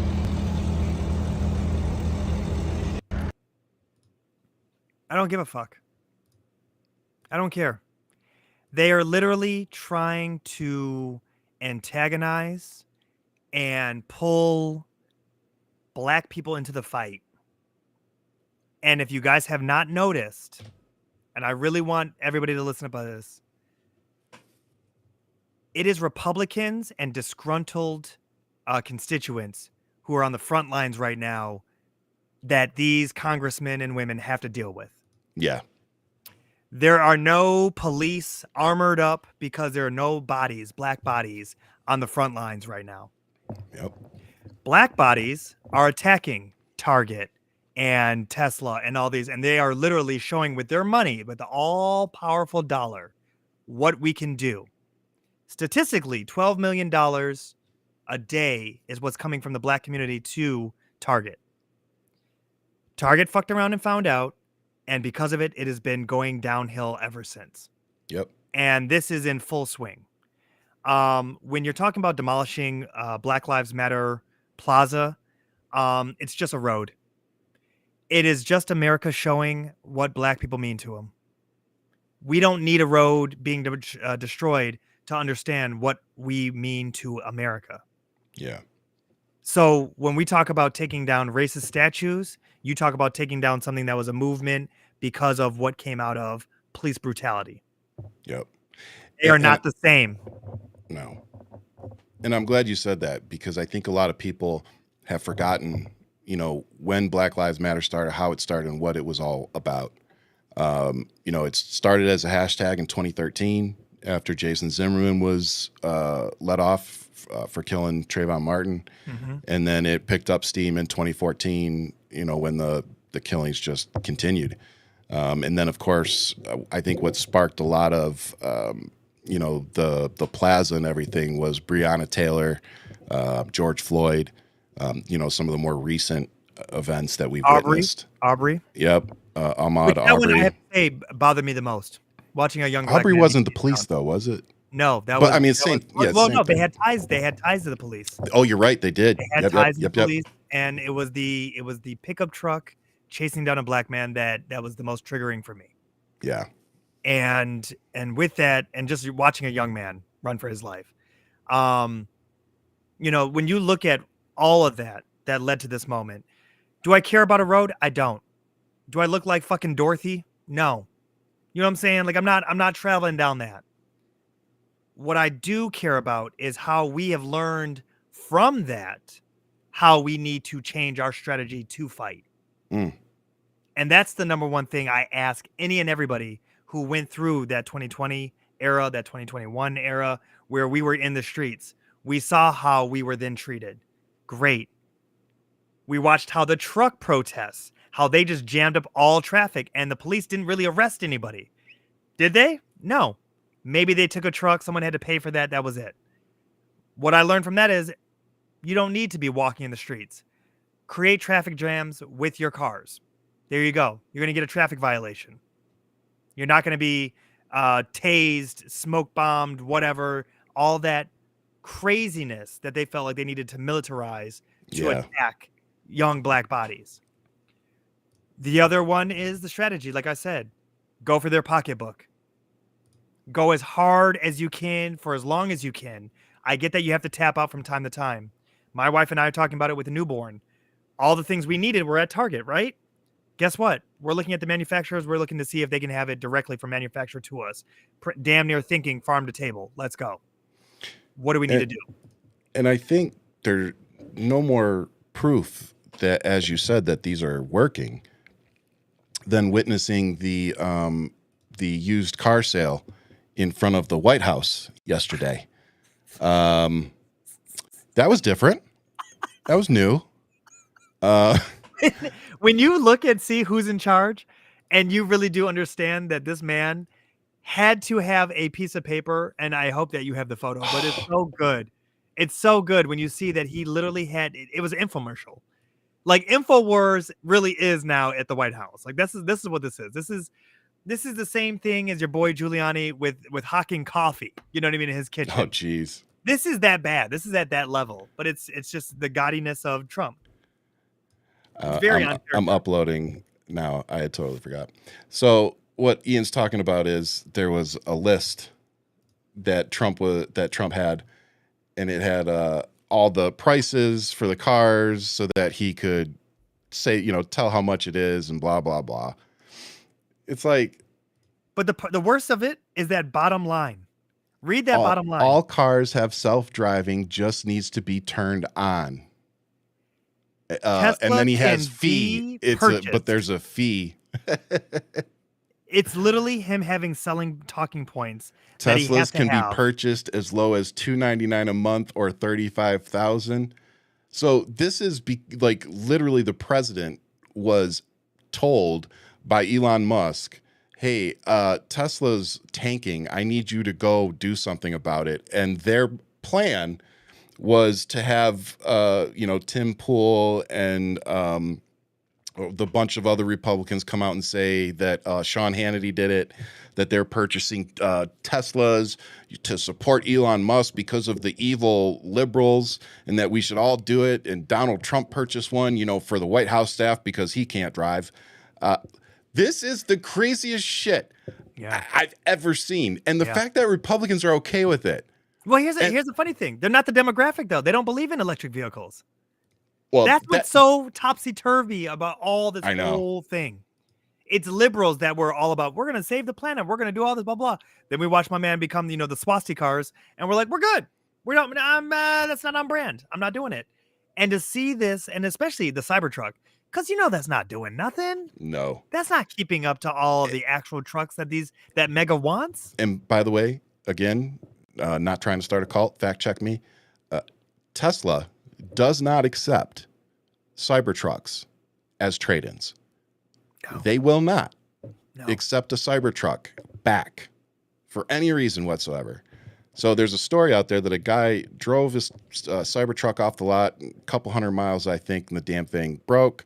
He had to have it towed back to the dealership. Dealership says it's going to be 4 to 6 months before we can get the part to fix your Cybertruck. Guy says, that's fine. I prefer that new upgraded version over there.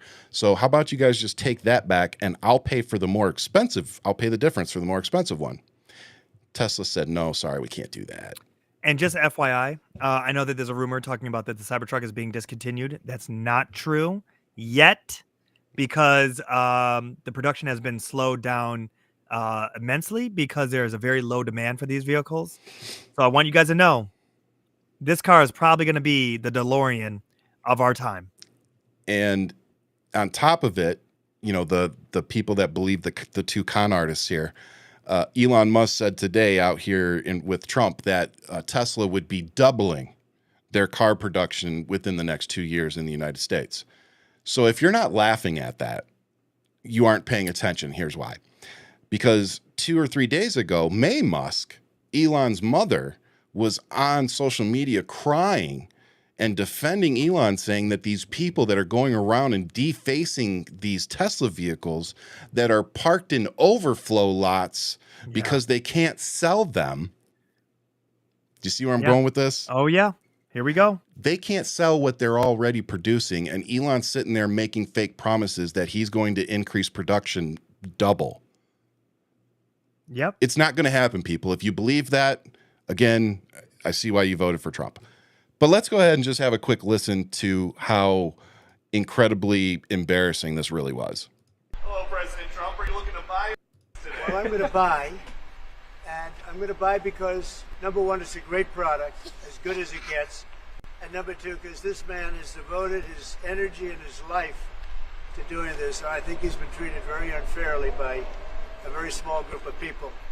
And I just want people to know that you can't be penalized for being a patriot. And he's a great patriot. And he's also done an incredible job with Tesla. And I mean, nobody else has a car company started up in the last 30 years that's been successful. I don't think so. And not only successful, but super successful. And because he's able to find billions and billions and billions of dollars of fraud and waste and all of the things. I mean, our country is going to be very strong very soon because of a lot of the things that he's done and a lot of the things that I'm doing. And there's no better team, but there's no better for what we're doing. There's nobody like this, and he shouldn't be penalized. And when I watched the other day, I said, I can't believe it. It should be the opposite. People should be going wild, and they love the product, but because he's finding all sorts of terrible things that have taken place against our country, they want to penalize him in an economic sense. And I just think that's very unfair. So I just wanted to make a statement. I'm going to buy one. Now, here's the bad news. I'm not allowed to drive because I haven't driven a car in a long time, and I love to drive cars. But I'm going to have it at the White House, and I'm going to let my staff use it. I'm going to let people at the place use it. And they all are all excited about that. I'm not allowed to use it. Can you believe it? One of my great things in life is that I can, you know, I like to drive cars, but I'm not allowed to. God, just listening to him. You know he sits at the kid table at the, at Thanksgiving. I just want you guys to know that. It's funny to watch this man who we clearly know does not make smart decisions. It's just more the whim of he's following his gut and whatever that is. But he's had such a safety net all his life that he's always had the things that have helped him. Because remind yourselves, people, his first term, he had actual adults in the room that would listen to his idea, and then they would nudge him and say, okay, that is one possibility, but we can't really do that, Mr. President. All due respect, we can't do that. Let's try this instead. And he'd be like, okay, all right, I'll follow the experts. Now he has amplifiers. Yep. The Rubios, JD Vance, when he finds, his shadow and he feels like talking. It's a lot of things that exist now where we're looking at the grift, the used car salesman, the court jester, who is wearing the crown, claiming he's king. Yep. No person in real power needs to deem it so. They know it. Yep. You are right about that, my friend. Oh man, I can't believe this is where we're at. Like every time we wake up to do this show, I'm just like, it's the perfect roundabout that we knew we were going to get, because looking at Trump, who is somebody, as we've discussed, failing upwards, went up against one of the most educated and highly decorative candidates, being Kamala Harris, who was a woman who had to work 3 times as hard to get to where she was. It is the most American dream story we've ever seen. yep, Rich, white man, given the position because the courts allowed it. I mean, come on. He was thanking Roberts at the State of the Union, telling him he's never going to forget what he's done for him. yep, Like it's on camera. It's moments that you think are not real. yep. And you're like, no, this actually happened. Well, this is an actual post from him from yesterday. To Republicans, conservatives, and all great Americans, Elon Musk is putting it on the line in order to help our nation. And he is doing a fantastic job. But the radical left lunatics, as they often do, are trying to illegally and collusively boycott Tesla. What is illegal about that? Because he's already talking about illegal protests at college campuses. So now we can't boycott products? This is how you know that what we're doing is working. Yeah. If that is any proof that you needed, he is literally letting you know. The Tesla boycott is hurting him. It's hurting him bad. And yeah.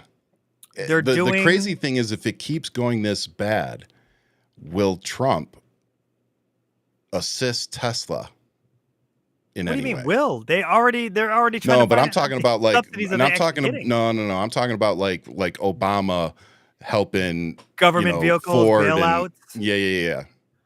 So the one thing I think is going to happen before that is that you're going to see those wacky inflatable tube men in front of the White House just doing their thing with a whole Teslas on the lawns. I think there's going to be a wholesale, first and foremost.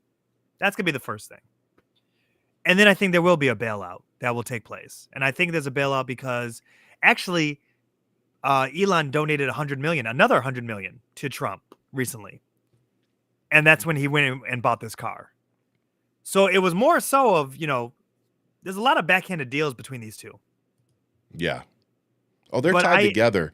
They're very tied together. Somebody, and I don't remember who it was, but somebody asked in the comments earlier, do you think that there's like a divorce coming or that they're going to separate? I don't think they can. I think they're stuck together. I think you are very, very much so right. And I think that there are deeper ties with Russia between the two. They both have a very close relationship with Putin. You guys got to remember that Elon has gone on the record saying that he calls Putin frequently. Yep. And when you think about that, and then you think about how he's now having access to our systems, he's trying to have Starlink take over FAA, which I do not think is a good idea at all. Nope. To let him get the fact that he's literally going on the record saying that he wants to turn off Starlink on Ukraine because of however he feels. Why would we want someone to have that type of control inside of our government? Yeah.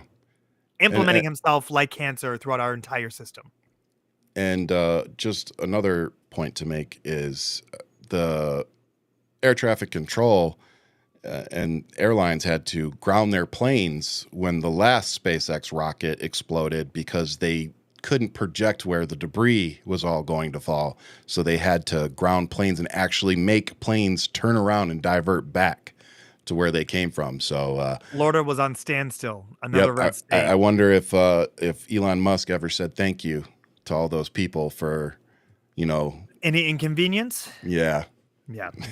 Luck with that. It's for science. Well, I think my prediction is that Tesla is going to pivot from cars to software. I think they're going to pivot to AI and software. Well, when you look at the fact that it took 10 years for them to create new brake lights, design, they're really behind. Yep. And there's one of those things where you have to look at. Good night, Bunny. Thanks again for joining us on Wednesdays. And when you look at how they have not been on the forefront of creating, new and improved. The mileage of these cars are junk. They're not going anywhere. Yep. Compared to what their rivals are. And I've said this: the moment that a EV can go 1,000 miles, one charge, it's game over. There's no reason for gas. Yeah. That's and it. It's coming. And it's coming. We're already at halfway point Yep. by some of these cars. Now, are those cars affordable for everyday Americans? No, but we're already at that point. We're seeing it. It's there. It can happen. And it'll get there sooner than later. And I agree with you that we're looking at the charging infrastructure, which he already has. He's got a lot of subsidies to build Tesla's charge ports all over America, Which he hasn't delivered on. But he has the contract. He hasn't done anything with it. He's become the industry standard that most cars have to meet for supercharge. So like, there's things there that I agree with you that he is leaning into, right? But is it going to be a automotive? Be a car company still? I don't know. Yeah, I think it's definitely going to evolve into something different than what it is now. I think he's going to be forced to. Yeah. And with that, the only other thing we wanted to bring up tonight, and we'll just kind of touch on it real quick before we wrap up the show, is the detention of green card carrying grad student that just happened. That's the wife. I don't think we're going to put that on air. Detention of green card carrying grad student. And we wanted to also talk a little bit about the Trump admin and the military suspending their deportation flights due to the costs, which I do believe we said something about that about 4 or 5 weeks ago. Oh, yeah. But, so what do you think about folks being picked up at college protests? Well, he wasn't even at a protest. He was at home with his wife. And it was one of those things where if you look back at it, I think we're in a very, I'm going to ask the left to take a step back and wait for more information. Why would they come in with such a precise move on him to then take him and then literally, I'm sorry to say, kidnap him and bring him to another state? He's in Louisiana now. Yeah. So they took him out of New York from his dorm or student living situation. I believe he's in grad school, but he has a green card. And there was a lot of confusion from the agents that went to go pick him up, where they thought it was a student visa, that they said we're revoking it, and they go, no, we have a green card. He's an American citizen. So now you're sparking a whole new conversation, which that's all that this should come down to. You have an American citizen green card holder, i.e. Elon Musk. Pay attention, Elon, because if this thing ever comes back around and someone wants to take your businesses and take your green card, because we're watching what's happening right now, I want to put that out there. You're taking a green card holder, somebody who had to go through the system the right way, and because they were a part of a protest, and then they revealed themselves because they went to the student body and they had whatever demands, and they said, I'm not wearing any mask. I'm going to give you my name. These are the things that we want to do. So again, doing all the things that are properly done. And I believe you and I were talking, and this came up when Colombia was hit with we're not giving them the 400 million, right? Funds. That's what Trump said to Colombia. And then out of nowhere, within the week, this happens. And I'm like, okay, well, did Colombia make a deal, or what's going on here? To make a sacrifice almost. So my question, comment, concern of all this is, is there deeper, more nefarious things that are going on that I want to know more about? I.e., was there Qatari money coming to him to fund this? Was there Hamas money coming to him? Is there something we really do not know that they would escalate such a situation to this point? Until we know, I can't really so much speak on that, other than we have two scenarios that are at hand. One that we don't know anything about, and one that is a green card American now being stripped of that access. And I just want to point out, for those who maybe don't know, $3 million. This is Elon's brother. It sounds extremely. We thought they were crazy. Why would they do that? It was literally like, these people are insane. They obviously do not realize we're sleeping in the office. In fact, when they did fund us, they realized that we were illegal immigrants. Well, I mean, Yes, we were. I'd say it's a gray area. Yeah, yes, we were. We were illegal immigrants. We were sleeping in the office. We didn't have a car. So that's Elon's brother telling the nice crowd there that they were illegal immigrants at one point because they overstayed their student visas. Yeah. Must be nice to have money that you can buy your way into a country, kind of like the $5 million gold card that Trump's trying to sell to people. Sounds like Elon was a part of that program before it was actually a thing. Yeah.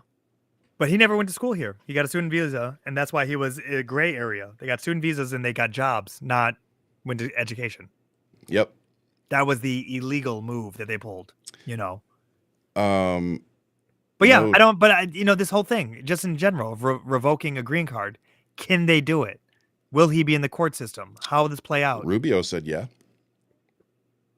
Rubio doesn't have any balls or a spine. And I don't No, he know, doesn't. Rubio does not decide what a judge can do. So this is what's going to be interesting. It's going to come down to the lawyer. I'm going to respond to this last comment, and then we're gonna wrap up the show. Yeah. So Kaz put out saw a story tonight about Trump deporting Afghans who fought along with U.S. soldiers against the Taliban. I have not seen that, but I will be running to check that, and I'll tell you why. And this is, I think I don't know if I talked about this live or not, but my kid's godfather is, we'll just call him a military badass. And he deployed quite a few times to Afghanistan. And part of his job was training some of the Afghan military over there so that when we, were supposed to hand over power, that they'd be prepared to, defend and protect themselves. So he built a lot of relationships, with the Afghan people there that were helping them and the American soldiers. And so I know for a fact that, I have people in my life who have a vested interest in that story. And if that's happening, I can promise you that there are going to be some pretty serious people that are going to be pissed off about that. And it wouldn't surprise me because Elon, Trump has made a habit out of abandoning our allies. Yeah. This isn't the first time.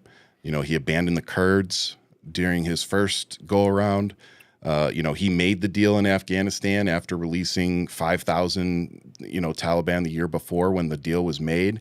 And then one of them ended up being, the leader when the suicide bombing happened that killed the 13 soldiers that they like to blame Joe Biden for.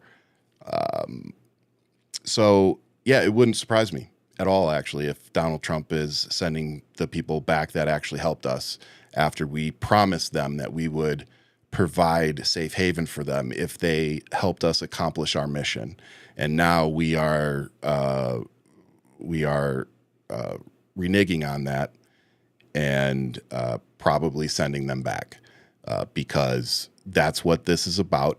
This is what their agenda is. It isn't about the American people. It isn't about what's right. It's about the MAGA agenda, Project 2025, Donald Trump, and Elon Musk. Anything outside of that, they don't care. So I don't know what else anybody needs to see to understand that Donald Trump and his administration are not working for the American people. Donald Trump does not understand that when you're the president of the United States, that you represent America. You represent all Americans, regardless if they support you or stroke your ego or voted for you or not. I wish somebody would try to explain that to Mr. President. I hope that this show and my social media will become a place that we can all gather to fight back against this, because I understand that America and we as Americans are bigger than one man. We're bigger than one movement. We're bigger than one businessman. And I think we've talked a lot about there's going to come a point where we have to put our weapons down. We have to look at each other face to face and realize that it's you and me. We're in this together. You know, you may be on that side of the aisle, I may be on this side of the aisle, but there's one group of people that we're all battling against right now. Yeah. And so I really do feel like that time is here. The time for us to come together, to remember that our country is so much bigger than this one group of people that has managed to grasp onto the power that they have. 77 million Americans is not half the country. Don't forget that. So with that, want to remind everybody, make sure you hit that like and subscribe. We have Proud Boy Enrique Tarrio coming on next week. Ian and I are eager to hear directly from him why his positions are what they are, why he showed up to scream and shout at Michael Fanone and Harry Dunn. A deep dive, man. A deep dive into the mind of seditionists. We want to hear about it, and because he got pardoned. Yeah. So one of the biggest questions I want to ask him is, you just you did 4 years of 22 years and got a pardon. Why are you trying so damn hard to go back? Like, that's probably the main question I want to hear him answer. But no, I look forward to that. I look forward to digging into our phone calls and being able to get people calling in more. So this has been a great ride so far. We're only on episode 53. We got great people coming up. I got a long list of show ideas and people. So we got a lot in store for you. We got a lot of stuff coming up. Like, subscribe, hit that notification button. So with that, what's your positive? My positive is bittersweet. We lost Roberta Flack recently. And one thing that I will say about a funeral is that you will see some of the most amazing people come out and showcase their talent. For me, it was to watch Lauryn Hill perform with Wyclef and to do Fugees, Killing Me Softly, which is Roberta Flack. The synergy of the two of them. Roberta Flack was really there, allowing the sample for them to help this young group rise to stardom. If you remember back in the 90s of Killing Me Softly, and just the soul that Lauryn has, and to see her creating with Wyclef. So the Fugees performing at Roberta Flack's, and to see them go through a couple songs of Roberta's, and then to go into their rendition for church to a packed house. Was something that really was just it was just a moment for me. It was just a moment. I felt like I really was just there in the service and just got to take it all in. But definitely want to give a shout out to that camp. But rest in peace, Roberta Flack. She was a true talent. Yeah, I know Angie Stone, Roberta Flack lost some powerhouses, man. Yeah. Man, so I actually didn't think about what my positive would be this week because I was so busy. It's you and those fucking buttons. What are you talking about? We already know. No, that was my positive last week. That's and I know this will probably come off a little coded, because there's certain things I don't want to say publicly, but when you're bipolar, and I know, or just an overthinker, I don't think you have to be bipolar to be an overthinker. Your past can sometimes really weigh on you. And I've really been struggling with that a lot lately, of just not being able to put my past where it belongs, really dwelling on mistakes that I made, just as a man, as a person. And sometimes things happen, sometimes serendipitously, that can help you find some closure, or at least put some things in a better place that it doesn't affect you so much emotionally. And something like that happened for me this week that, if you've followed me for a while, I was married once before, and I definitely fucked that whole situation up. It was all me. And but sometimes you just look back at things and things happen to put some things in perspective for you that allow you to find that closure. And a picture popped up on my social media of my ex, and it was something that I needed to see to help me put years of dwelling and questions and what ifs to kind of just finally let them go. And that ended up being a very big blessing for me over the last few days. Just being able to actually feel that relief that you get when you're able to find closure in something. Yeah. It's so beneficial, and it's something that I've been hanging on to for 15 years. Wow. So it's just, I don't know why it happened. It's kind of one of those things that literally the way it all kind of happened just kind of had me kind of looking up and wondering if my old man was trying to guide me and show me something, to try to just help me find some peace. Yeah. And so that's what I got from it. I got some peace that I feel like I've been looking for a while, and it was unexpected and funny. That shit-eating grin tells me everything I need to know. Well, you already know what it was. But watching you tap dance around it is everything.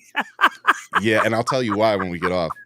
But no, it's again, I think we make mistakes in our lives, and I don't think mistakes, man. I think it's life lessons. I think it's a teachable moment. I think you have become a better man because of it. Yes. But it's, if we shed ourselves from that guilt of past experience, you are a better person today because of what you went through. And you think about what you had to claw through to get to where you are.